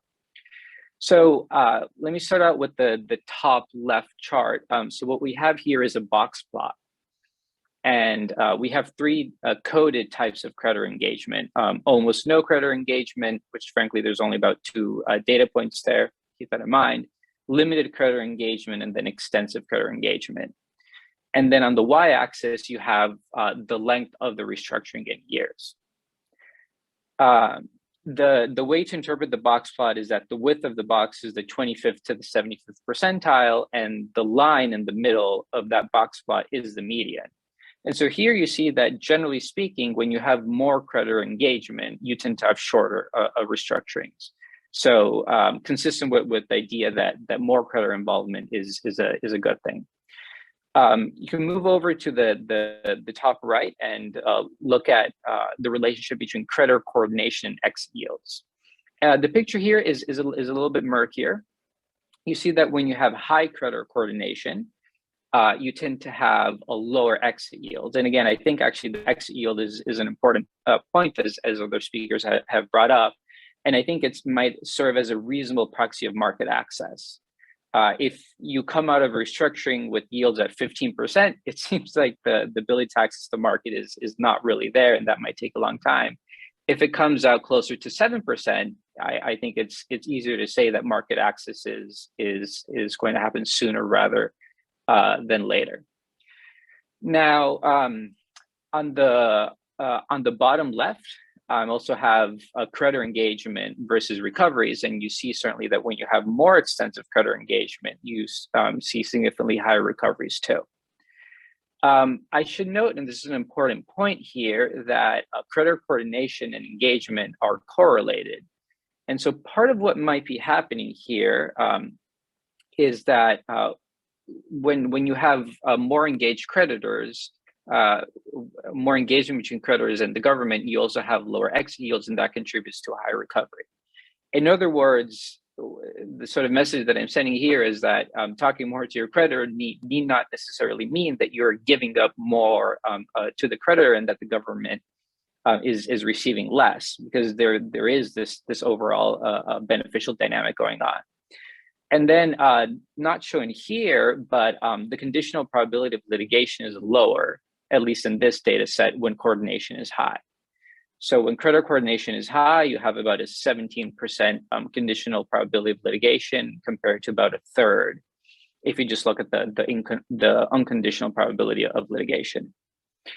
Now, there's only 24 data points here. It's not a very a large sample size, so I don't want to spend I don't want to put too much weight on any of the quantitative numbers.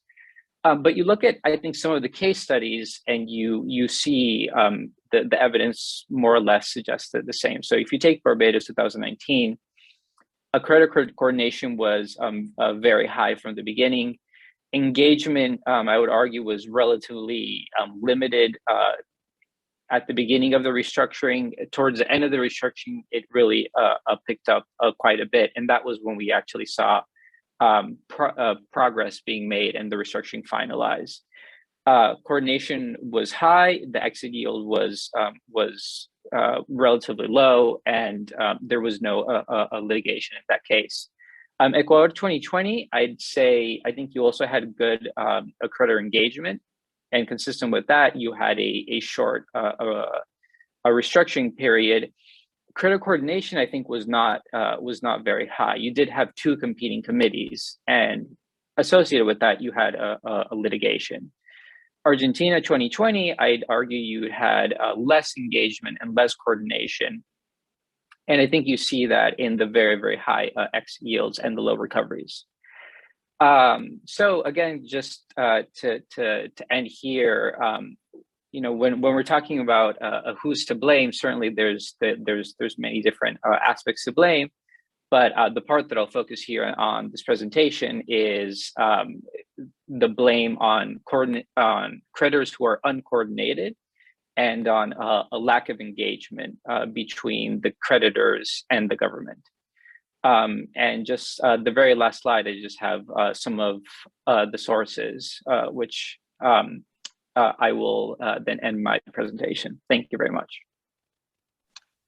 Federico, thank you for sharing your insights.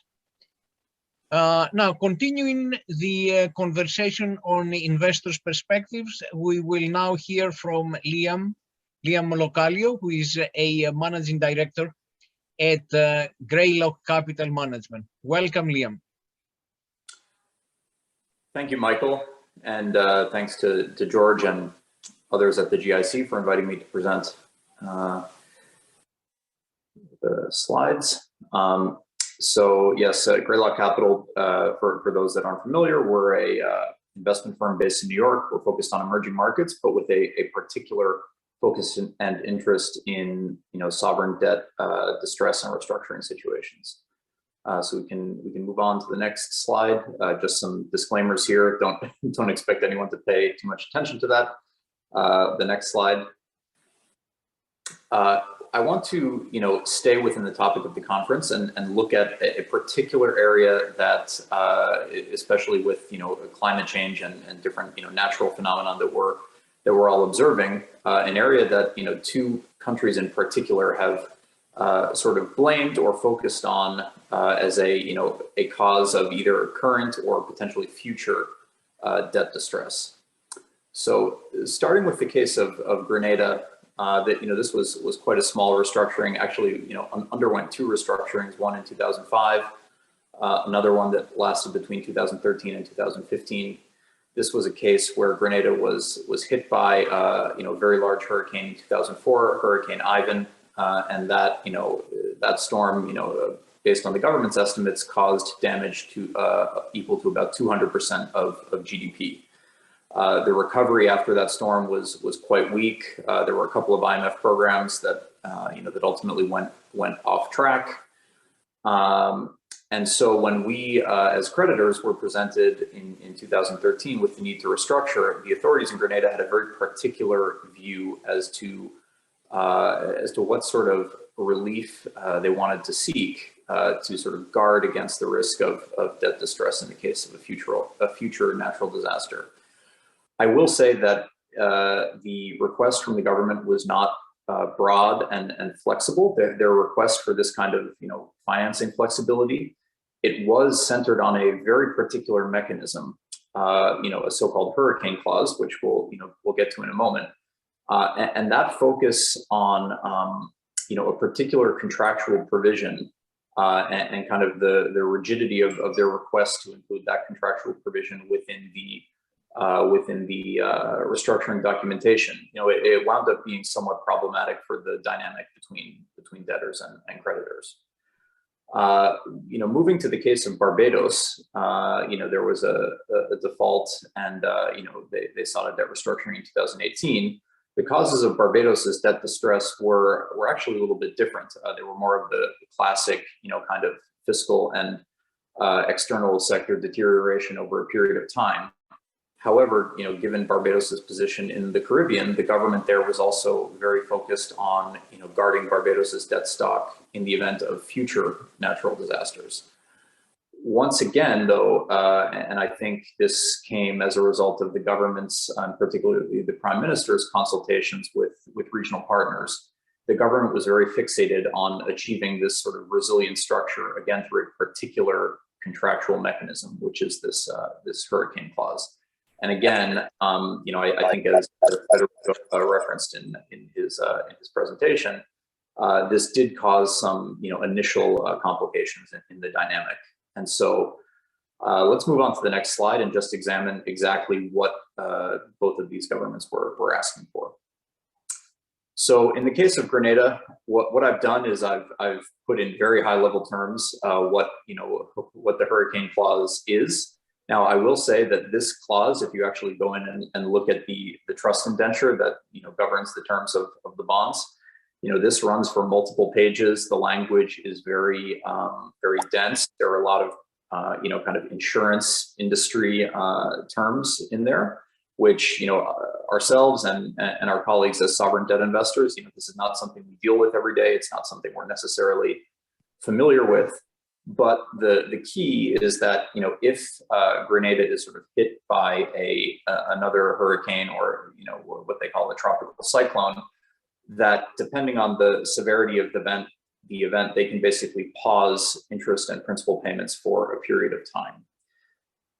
Now, one important distinction I want to make here is that this is not a sort of forgiveness or some situation where the payments are paused and interest does not continue to accrue. Interest continues to accrue at the contractual rate on the bonds, which is 7%, for the life of the deferral. And in addition, the interest portion of the deferral is actually added on to the principal balance of the bond. So it's a debt incurring event whenever you actually, whenever this clause is actually triggered. Now, we haven't, since the restructuring concluded in 2015, luckily Grenada has not yet been hit by a hurricane, so this clause has not been triggered. But in any case, it remains there. So moving to the next slide.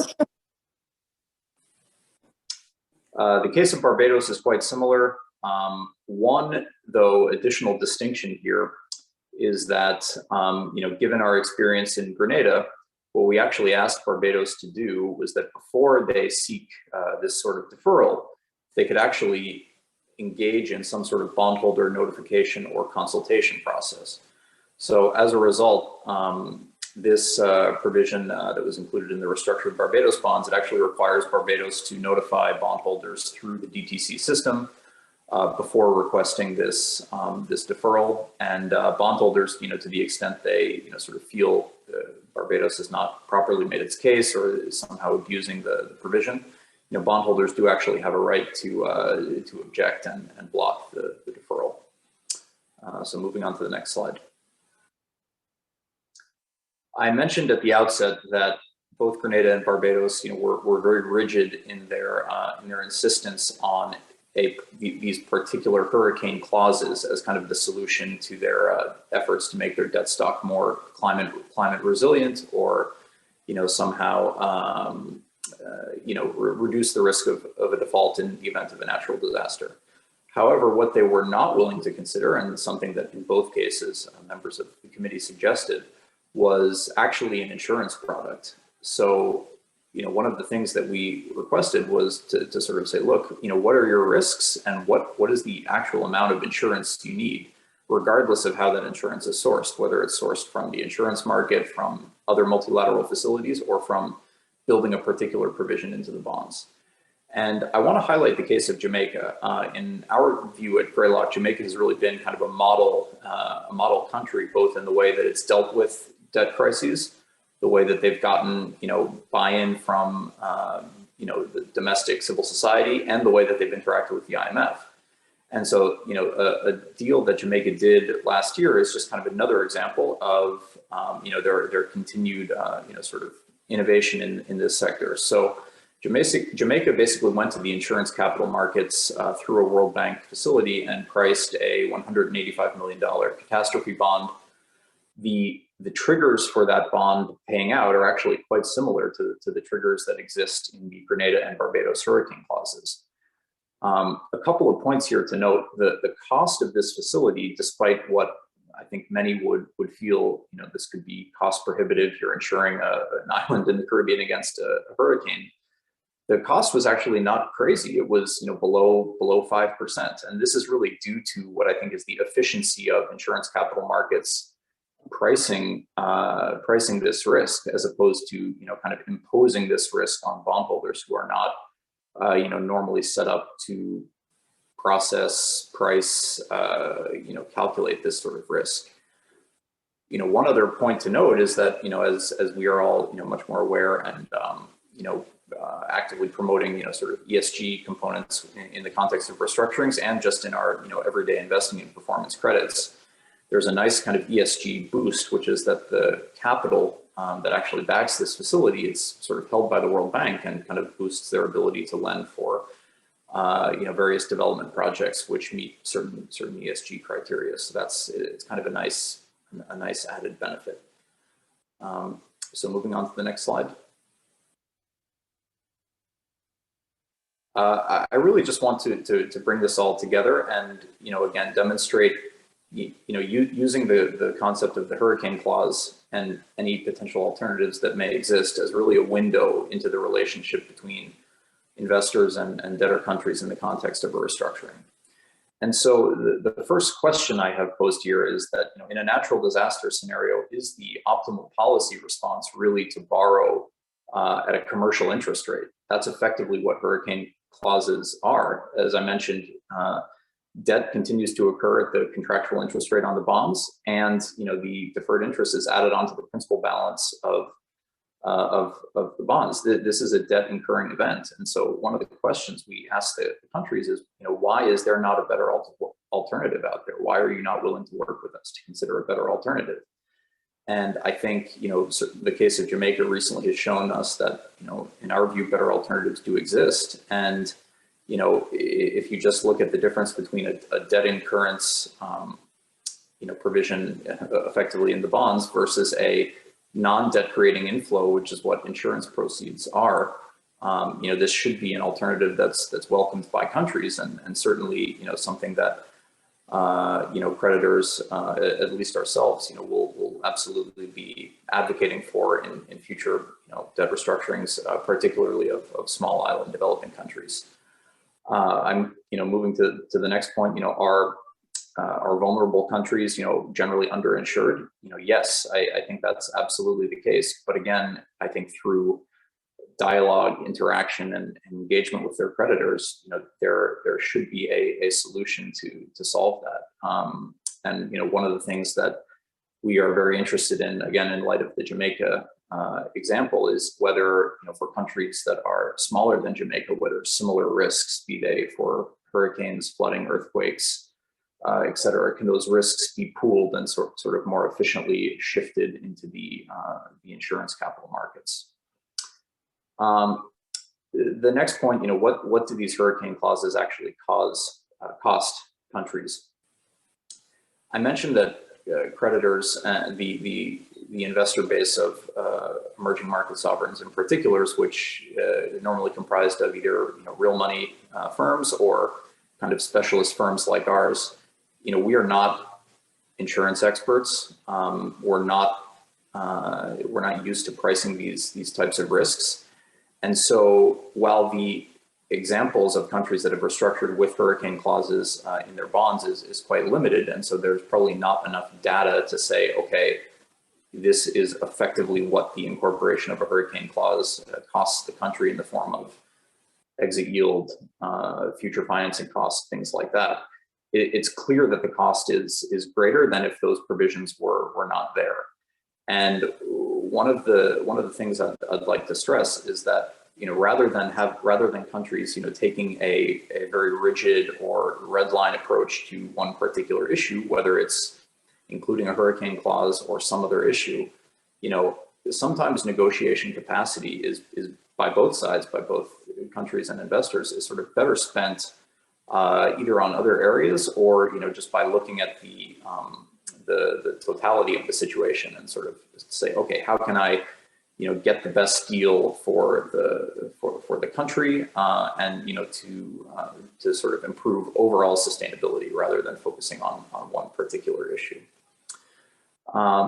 The next point, and kind of going off of that, would investors give kind of credit for some structure in which, instead of inserting a particular hurricane provision, the countries actually went out and sought this similar kind of coverage within the insurance market?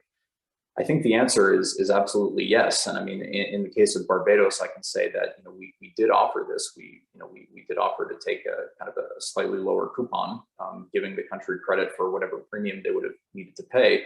We even went a step further, and we had our advisors, new state partners, actually go to the Lloyd's marketplace in London and kind of price out a similar level of insurance coverage. And so the market was there. It was efficient. The similar risk, and actually I think more optimal risk coverage could have been obtained.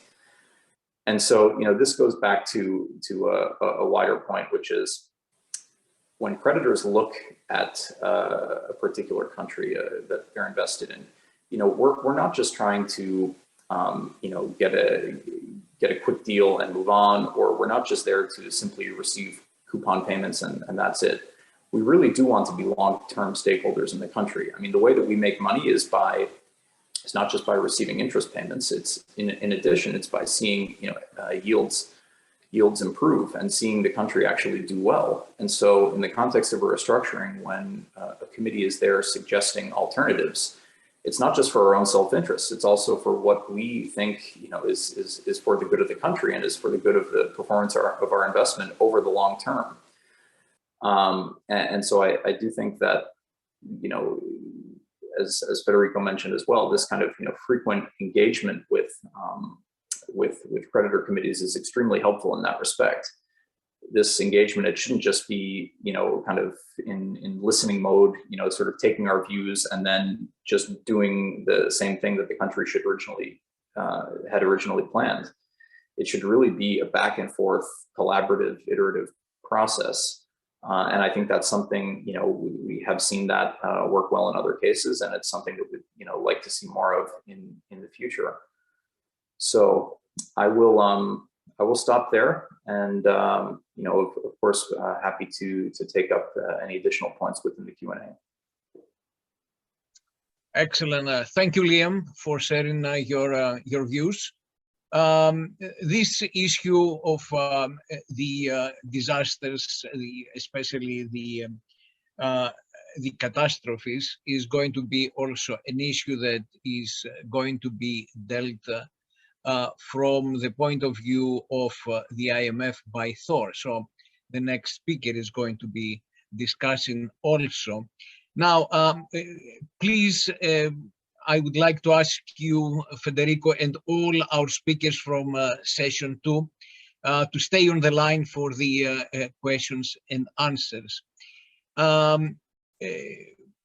Before the questions and answers, we will hear 2 more presenters, starting with Thor. Thor Jonasson is a Deputy Division Chief in the Debt Capital Markets Division of the IMF. And as I mentioned, he is going to be talking about catastrophic events and sovereign debt restructurings. Thank you, Thor. Thank you very much, Michael, and thanks to Liam for setting up the discussions in an excellent way. So I wanted to expand a little bit on the presentation by Liam to talk about in a broader context the state contingent debt instruments, hurricane clauses being like one of these types of instruments. So let me look for my presentation if you bear with me a moment. There we go. So it should be here. Excellent. So I have a few slides to run through, and most of this material is based on information that's published in the IMF website on this topic. However, you know, any views, and as with the other presenters from the IMF, you know, any views are my own and not related to the IMF. So I wanted to set up the discussion on the state contingent debt instruments and talk a little bit about the types and the designs and the recent developments, and also, you know, more specifically talk a little bit about the private sector and the official sector in that context, and conclude with a few considerations. So really the thrust of my presentation is to think about how the state contingent debt instruments can play a role in the context of debt restructurings, but also a little bit more broadly as let's say more of a stable diet of the market ecosystem. We believe that restructurings can provide a unique opportunity to strengthen the resiliency of the debt structure. Partly because it allows us to change the contractual terms of a significant part of the debt portfolio. And why is this an interesting instrument? Well, it's basically an instrument to try to speed up the debt restructuring, deal with the underlying uncertainty, you know, accelerate the pace of the negotiations, and also prevent things from digressing in the future. So when we look at these types of instruments, another term I want you to become a little bit more familiar with, if you're not already are what we refer to as value recovery instruments, or value recovery mechanism, which is essentially the has been used as an extension in debt restructuring, thinking about how to deal with share the burden, and the typical issue is that these instruments are used to provide upside payouts to creditors under positive scenarios. And they are typically structured as call options or warrants and tied to a state variable such as GDP to exports or some other element that sort of strongly correlate to the borrower's ability to pay. So these upside payouts are usually delayed into the future, and these instruments can be traded separately from the renegotiated debt securities. And these instruments provide downside protection to borrowers under extreme scenarios. So such instruments also function like insurance contracts, like the ones that Liam mentions, by providing relief to borrowers either in the form of interest forbearance, maturity extensions, or principal forgiveness. And this can be very useful following large negative shocks like natural disasters. So the experience in this area hasn't been too great. These used to be more popular, going back into the 1980s, and they were used in the Brady bond restructurings, mostly commodity linked at that point. And then they sort of disappeared from the radar for a few decades and appeared again, like in a few debt restructurings in the post-2000 era. So the experience hasn't exactly been stellar with regards to pricing. So the pricing of these type of instruments in Argentina, Greece, and Ukraine were initially very low, and prices were highly volatile, a lot of fluctuations, and in all cases, investors seem to undervalue the future benefits of these instruments. In those three scenarios, it sort of remains unclear to what extent the value recovery instruments actually succeeded in bringing in more investors and close the debt restructuring, while at the same time leading to a fair risk sharing. And this is something I will come to in a minute. So, but when we think about the overall context for these state contingent debt instruments, we think also about them in the context of the countercyclical risk sharing, and the example made by Liam with the sort of, let's take the example of sudden shocks that can be weather related, it could be pandemic related, it could be other causes. So essentially, it can help deal with liquidity shocks and provide an automatic debt standstill at a very short, let's say, a very short notice when it's needed, and thereby avoiding a full-scale debt event. By sort of acknowledging this kind of a scenario for both issuers and investors, it has it essentially benefits both sides of the spectrum. It's in everyone's best interest to acknowledge an unavoidable event such as the ones that we have discussed earlier today. So it has global benefits. The issue of the hurricane clauses was covered well also by Liam.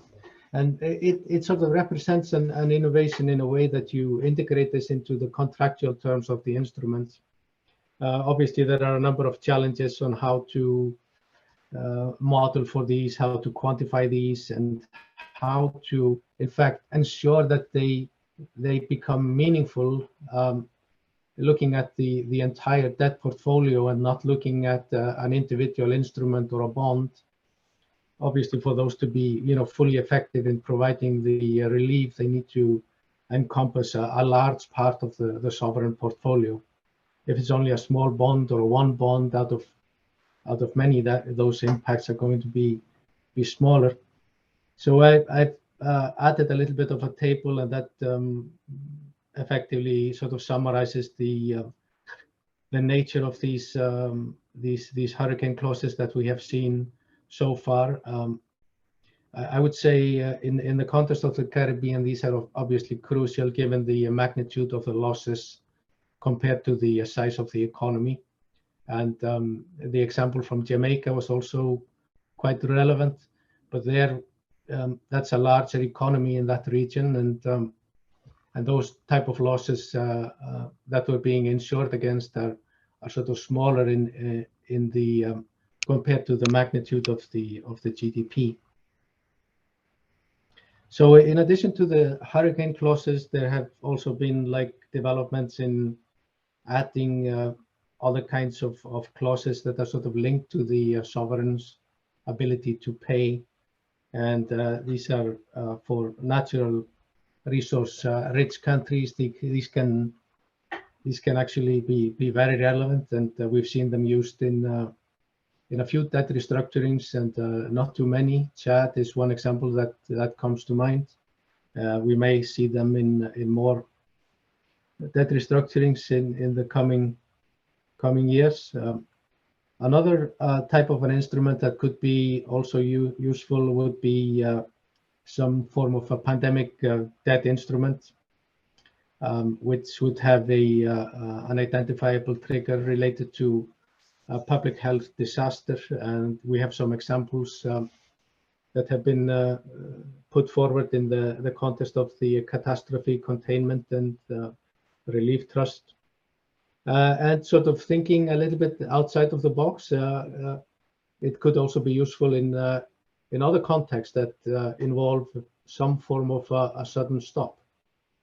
But that's sort of thinking back and looking at the historical examples of how sudden stops were dealt with in the context of debt instruments going back into the 70s and the early 80s, when sovereigns used to have an extendable clause in some of their domestic bonds.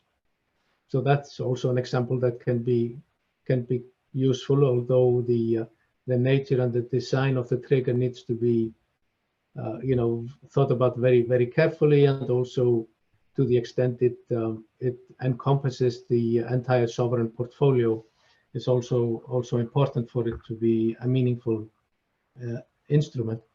Of course, where the rubber meets the road, so to speak, is really the market appetite of the investors, and the state contingent debt instruments are very attractive in theory.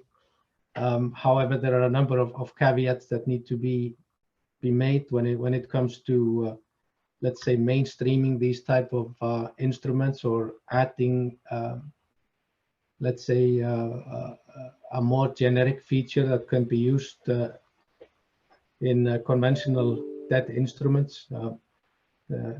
Frankly, the market appetite hasn't been tremendous. It's been fairly sanguine, and it's sort of reflected in a fairly steep discount to these type of instruments, these equity-like instruments, given they are non-standard, they're illiquid, they don't belong to an index, and it's idiosyncratic, and it sort of begs the question of investors to value plain vanilla instrument with identifiable cash flows and features that can be standardized. So there has been some positive take-up when shocks are global in nature, meaning that these shocks are sort of less idiosyncratic. But as I mentioned earlier, the restructurings are probably the best opportunity to insert clauses of this nature, and provide insurance to the countries that are sort of vulnerable. Now, if we look at the debt universe and the universe of creditors, of course, there are official creditors, bilateral, multilaterals, institutions that provide a significant part of the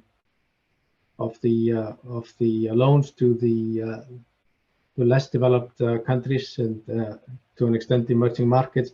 But these type of state contingent clauses have not been introduced, with the exception of Grenada in 2015, where the debt restructuring included a state contingent term. Official creditors usually provide the debt relief in the form of a standstill, maturity extension, interest reduction. So you might actually make the point that within the universe of official lending, there is a mechanism. However, that mechanism is requiring a substantial underpinning and requires a significant time to put into effect. And any Paris Club restructuring is going to be made in the context of an IMF program that sort of requires a lot and of preparation and time to put into effect. So the recovery of the value by the official is more sort of related to the objectives of such official lending. So there have been like a few cases of IFIs, of international financial institutions, who have used these types of contractual terms. There is a countercyclical loan product issued by Agence Française de Développement, and the World Bank Pandemic Bond Program has used demonstrated like an outbreak trigger. And then in the context of the Catastrophic Containment and Relief Trust and the Caribbean Catastrophe Risk Insurance Facilities, there are sort of some useful markers and references as to how these triggers might be implemented in practice. An overall issue about the value recovery instruments and the structures. So there are infinite possibilities to create, debt instruments that sort of mirror the sovereign repayment capacity. And one issue is, of course, they need to be free of data manipulation concerns. We heard the examples about Argentina earlier this morning. And we also need to minimize and make the mechanism to which these instruments are indexed or based to be kicking in with minimal delays. So linking the state variable to coupon payments rather than the principal can also be helpful in smoothing payments over time. And the payout structure, you need to avoid the excessive complexity in the formulas. It needs to be standardized. It needs to follow standard contractual terms. And essentially anything we can do to ensure that the instruments are clearly designed and understood is going to be crucial to ensuring they're appropriately priced. Now, the problem with the VRI instruments, in my opinion, is they haven't been appropriately valued. And a part of that explanation, and I'm sure it's going to come out in the discussion a little later, is the types of investors that actually are interested in equity-like structures, like value recovery instruments or state contingent debt instruments, for that matter, are investors who are interested in equity-like characteristics. And this is very different from the traditional fixed income investor. So it doesn't really have a normal part in the portfolio of a fixed income manager. And these are really important things to consider, in addition to the design of the instruments. So let me just conclude that the so far infrequent use of these instruments. It reflects these challenges I outlined. They're strongly discounted by creditors. These instruments are illiquid, and investors don't like these idiosyncratic risk profiles. From a theoretical perspective and from the perspective of the sovereign borrower, these instruments are excellent. They provide downside protection and protection against future shocks. And there are some opportunities to maybe think about new types of applications, and especially in the context of vulnerable countries where there exists a proxy for the repayment capacity, either related to commodities or other forms of indexing. And there's also a question as to the use of these instruments can actually be expanded also by IFIs or official lenders, to at least for the type of countries who would benefit the most from such provisions. So let me stop here and back over to you, Michael. Thank you, Thor. Thank you for your presentation. Now we are going to hear from Tamon, who is an economist in the Strategy, Policy and Review Department of the IMF. He is going to be giving us some work that it has been relating to sovereign debt restructuring academic perspectives. And then, following this presentation, our speakers will participate in a group Q&A. Tamon, the floor is yours. Michael, thank you so much. First of all, thank you so much for GICs and also Drexel University, all the coordinators and organizers for the workshop. It's actually happy to be here again, and also in a regular basis. I think it's also honored to see the 5th time for the conference. So let me just, sorry, on my part, I will sort of talk about on these topics, whom to blame for sovereign debt restructuring, borrower, creditors, international institution, or catastrophes. Particularly from analytical, technical research perspective, what we see from empirical analysis of the papers. Okay. Sorry, again, so usual remarks as price. So Miguel's already mentioned, like, sorry, I follow the same practice here. Is the view expressed here is those with ours. I mean, sure, myself and also like work which my co-authors have done together, and should not be to the institution which I work, International Monetary Fund, Executive Board and Management. Okay. So let me quickly go to what we do, just to get, this is the outline of the sort of presentations. And also this is first, I'm just simply go through what we do in our presentation/papers. And just briefly discuss about definitions, particularly restructuring strategies, approach, and the credit losses. Okay.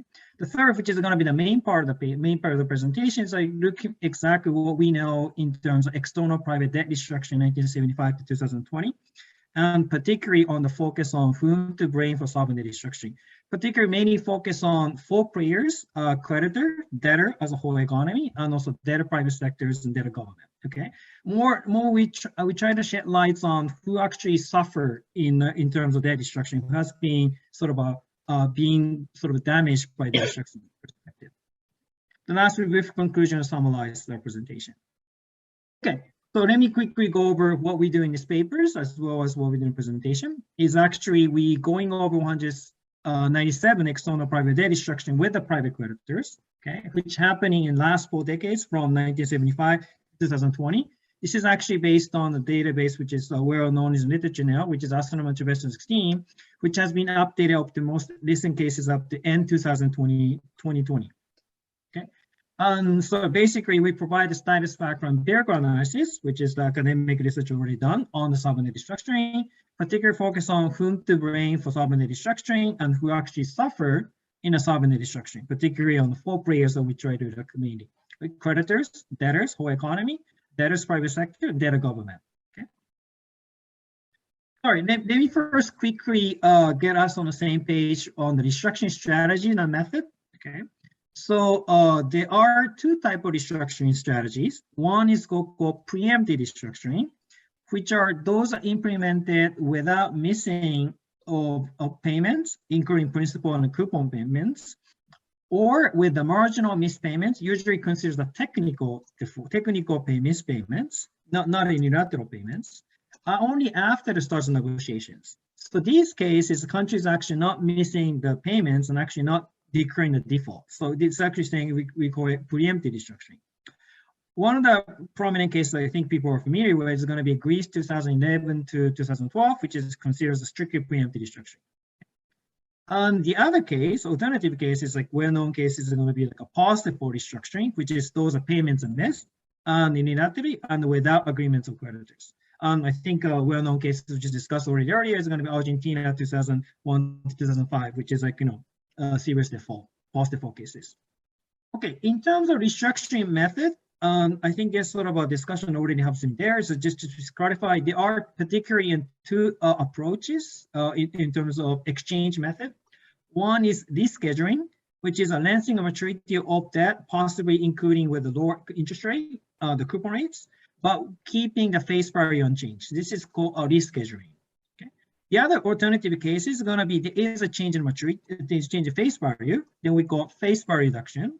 Is a reduction in the face value, which or nominal value of the all instruments. If there's any change in the value of the face value of the all instruments, is going to go into second bucket, which is going to be the face value reduction.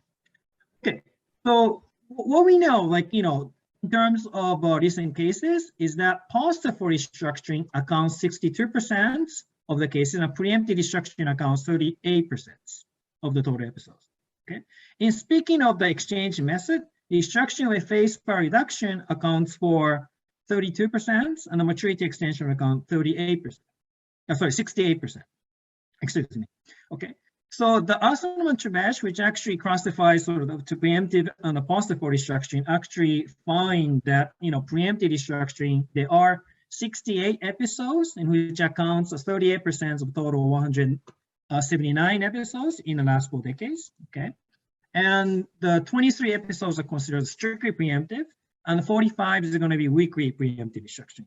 One example of the strictly preemptive restructuring, as I mentioned earlier, is going to be Greece 2001 to 2012, and one of the representative cases of weakly preemptive cases is going to be recent case of the Belize in 2006 to 2007, 2012, 11 to 2012 to 13, as well as the most recent cases in 16 to 17. That's the Belize case. Post-default restructuring, there are 111 episodes, which account 62% of a total 179 episodes. Okay? That's what we found in literatures, and these trends continue to grow, but more recent cases in the last 10 years, particularly from 2010 to 2020. And so on the exchange method, so Cruz and Trebesh 2013 actually find that face value reductions there are 57 episodes, accounting 32% of the total 180 episodes in the same sort of sample of the period. Okay, and the maturity extension, there are 123 episodes and account 68% of total episodes. So what we actually see is there are more frequent post-default cases, accounts almost like a 2/3. But there are sizable preemptive restructuring, particularly happening on the very last listening, on accounts almost like a 1/3. Okay, and in terms of face value reductions, actually accounts of shares of a 1/3 of the debt exchange, and the maturity extension accounts of 2/3. That's like a broader picture of the exchange and maturity, the exchange and also strategies that we actually see. So let me quickly going over how we define creditor losses. So there are broadly 3 different measures of creditor losses that used in sort of literatures as well as in market participants. One is more looking at the book value concept, which is we say face value reduction, which is Aresina as well too, which is defined, which is simply comparing face value or nominal value of new debt and old debt. If there's any change in that sort of the face value of the debt, we actually define there is a face value reduction. That's actually called a percentage of the change. Okay. The second measure, which is well known and also very commonly used in recently right now, which is SD haircut, which is actually based on accounting or cash flow concept, comparing net present value of two cash flow between old debt and new debt. Okay. Then one interesting feature here is actually both of the cash flow is discounted by exit yield of the new debt, which is you call, you see RT new in a sort of a expression here, which is exit yield of the new debt at the time of the exchange. Okay, both old and new. Okay.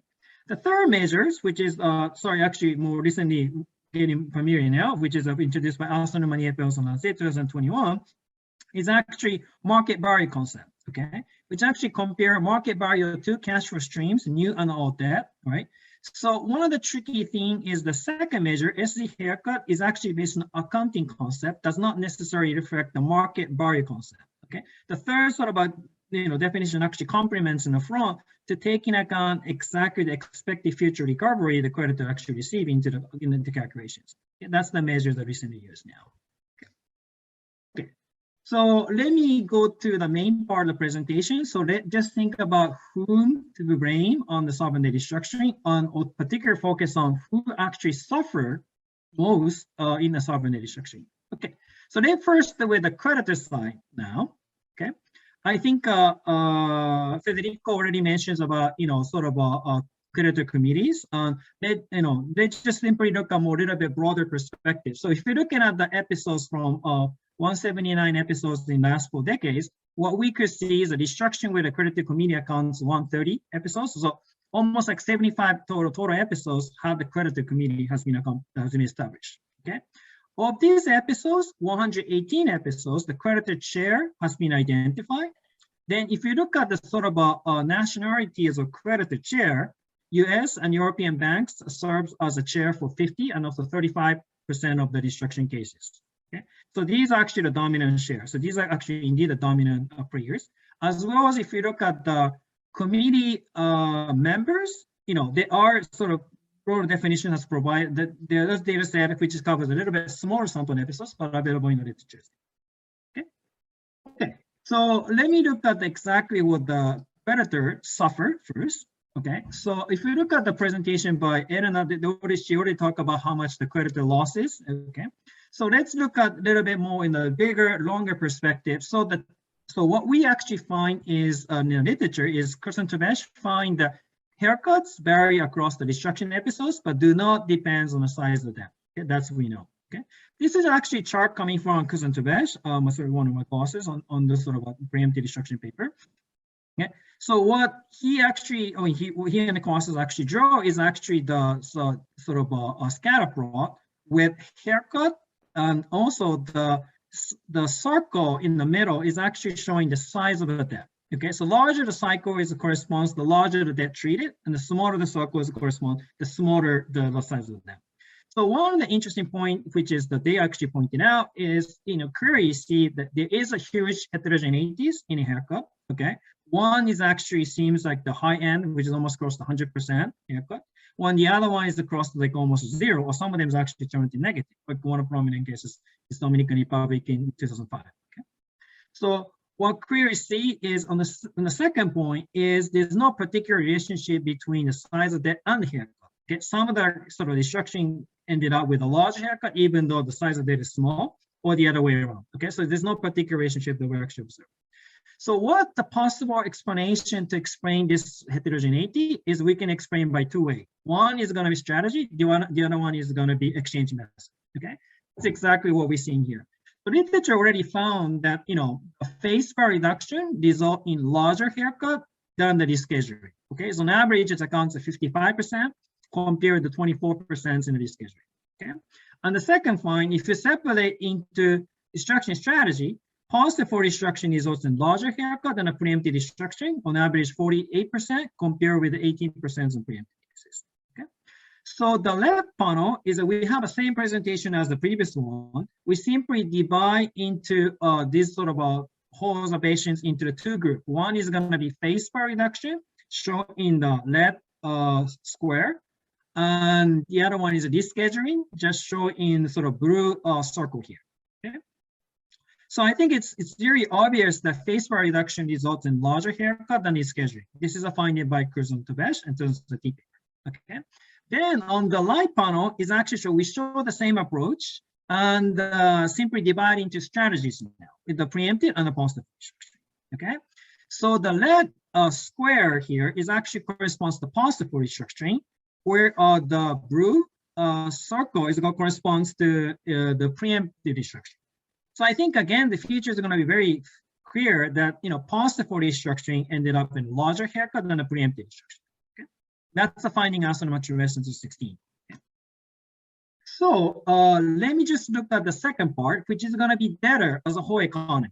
Okay, so we look at how the creditors suffer, but how does sort of a debtor actually stay in sort of a restructuring spell? Okay, so this actually what the literature has already found is going to be positive for restructuring have longer duration than a preemptive restructuring. Okay, which is accounts 58 months on average compared with 12 months on average. So there is a striking difference between these type of two restructuring.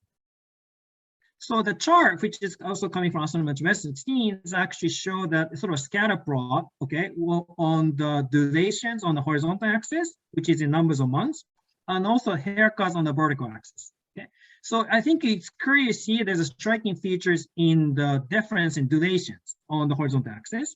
We clearly see there is a huge variations on duration, particularly on the positive restructuring. Okay, and on average, positive restructuring ended up the longer duration, which is on the 58 months. Okay. So in other words, debtors actually spend a lot of times in actually completing the exchange. So they actually stay in a debt restructuring spell or debt crisis spell. Okay. That's what we see. So as a consequence of longer spell and debt restructuring, what's really happening here, there is a contrasting difference in GDP dynamics. Okay. So let me look at that again for the debtor as a whole economy. So what the literature has actually pointed out is the positive restructuring episodes experience a larger decline in GDP, and in particular, if you just divide into positive restructuring into two groups, one is going to be hard default and the soft post default. Well, you could see hard post default cases experience a larger decline in GDP. Okay, so the left panel is actually showing the GDP per capita. Okay, normalized at the start of the debt restructuring. So the year starts showing the gray bar says 0, that's going to be star. So we're actually looking at the window between 3 years before the restructuring and 3 years after the restructuring on the left panel. Okay, so what is the interesting feature here is if you look at the preemptive restructuring on the blue dot line seems to be there is a preemptive restructuring hit the bottom, the worst level of the GDP growth in the year of the start of year, then you start recovering. Technically, the start year of the restructuring is going to be start year recovering GDP. So it actually recovers relatively quickly. And by the time in year 2, you actually see countries going back to pre-crisis year of the compared with the third year -3. Okay. But in contrast, the positive restructuring shown in the left solid line, it will continue the downward trend even after the start restructuring. You only hit so-called bottom of the growth rate is like worst level in the year 2 or 3, then sort of start recovering. So the recovery only takes place after 2 or 3 years after country starts negotiation. This is going to correspond to the longer spells of the debt negotiation that we see. Okay. Okay. Let me go to the light panel. So what we find in the literature is that, so if you divide into positive restructuring into two groups, one is going to be hard and a soft default. Okay, Trebesh and 2017 actually find those which is considered as a hard default by, the debtors actually engage with the credit in very aggressive manners, or they actually accumulate arrears in a very, speedy manners. Then they tend to be classified as hard default cases. Then if the countries are experiencing hard default, they actually experience even larger decline in the GDP compared to soft default, which is actually the debtors actually engage in a friendly and coordinated manner with the creditors. Okay, so difference is going to be. Come on, excuse me. Can you have another 2 minutes, 3 minutes, sure, please? Thank you. Yes, so there is a striking difference between these two, as we mentioned. So larger losses happening on the hard default. Okay. So let me quickly go in what's the private sectors and the public sectors suffers. Okay. In terms of what the private sector suffers is going to be private sector suffers larger decline in investments and the credit if your country is taking a positive restructuring. So if you could see the panel here that's coming from Astronomer Chamon's Arts and Society 2021, it's clear the positive restructuring ended up huge decline in investments and the both credit, which is measuring the cumulative change. Okay. Then so let's turn into sort of external sectors. If you just look at the investors, on the exporters and importers, there's a striking difference between exporters and importers. So it's interesting to observe the positive restructuring expense, larger decline in import, but in contrast, the preemptive restructuring expense is moderate decline in exports. Okay.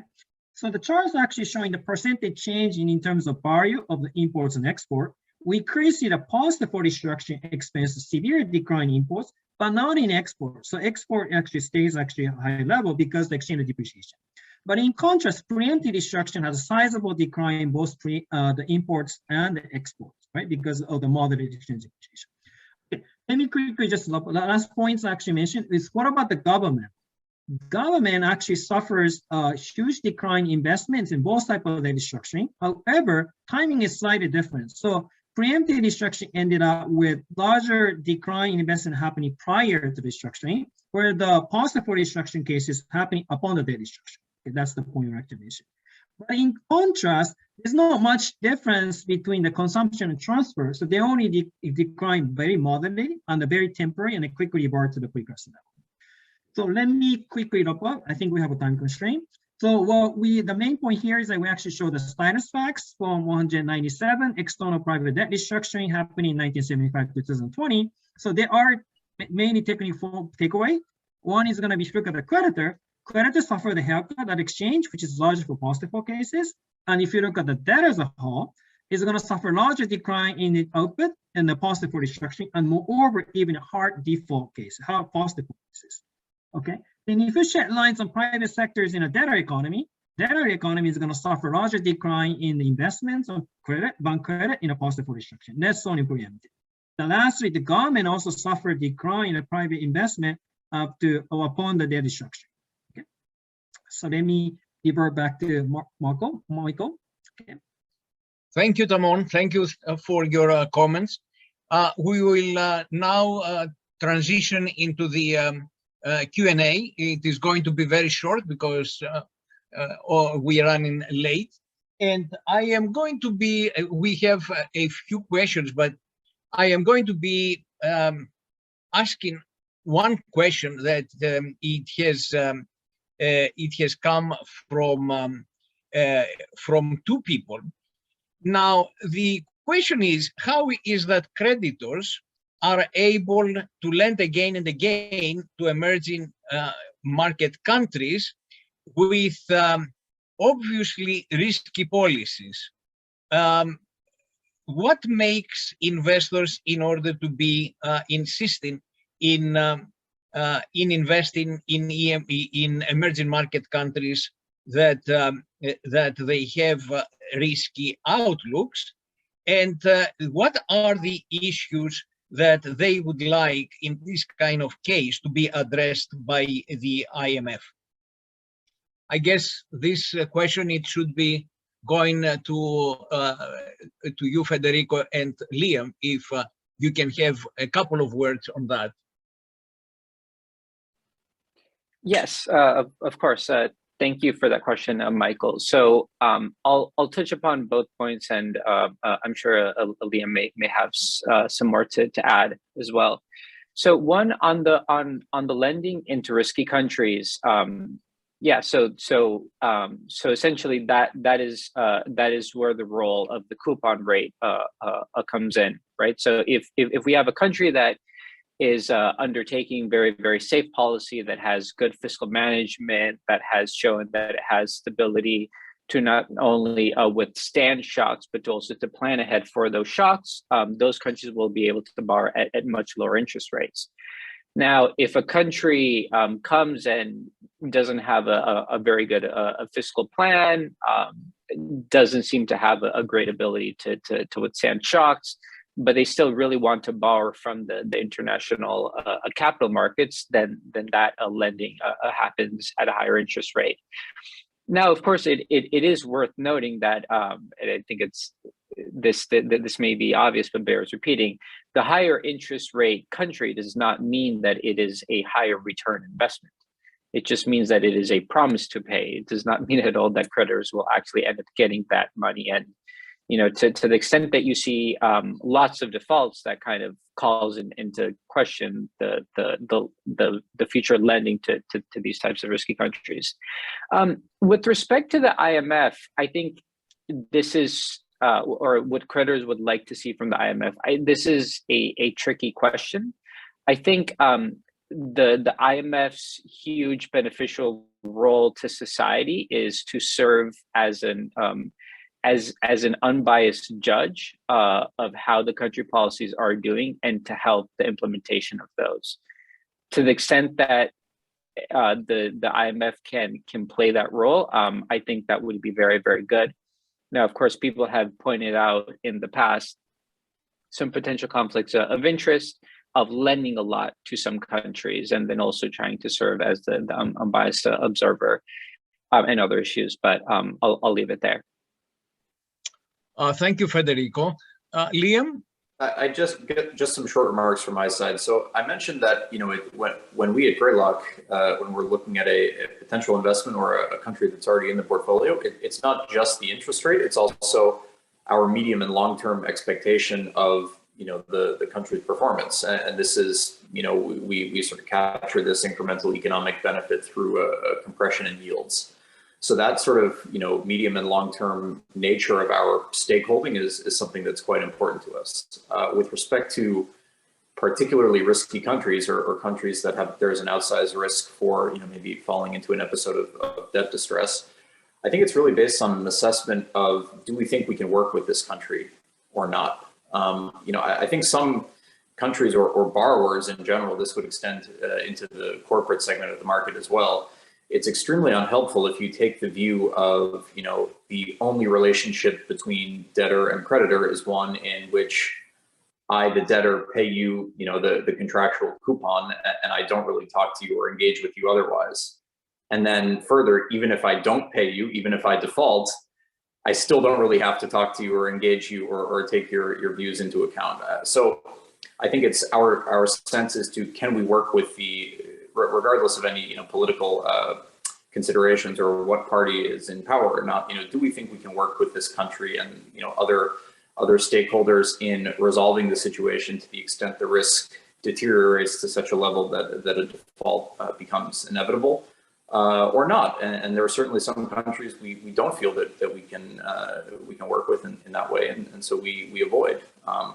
And then with respect to the IMF, I mean, we have a great deal of respect and appreciation for what colleagues at the IMF do and the role they play in sovereign debt restructuring. I think the only thing to raise is there are times we wish creditors had a little bit more of a seat at the table, so to speak. Obviously, understanding the particular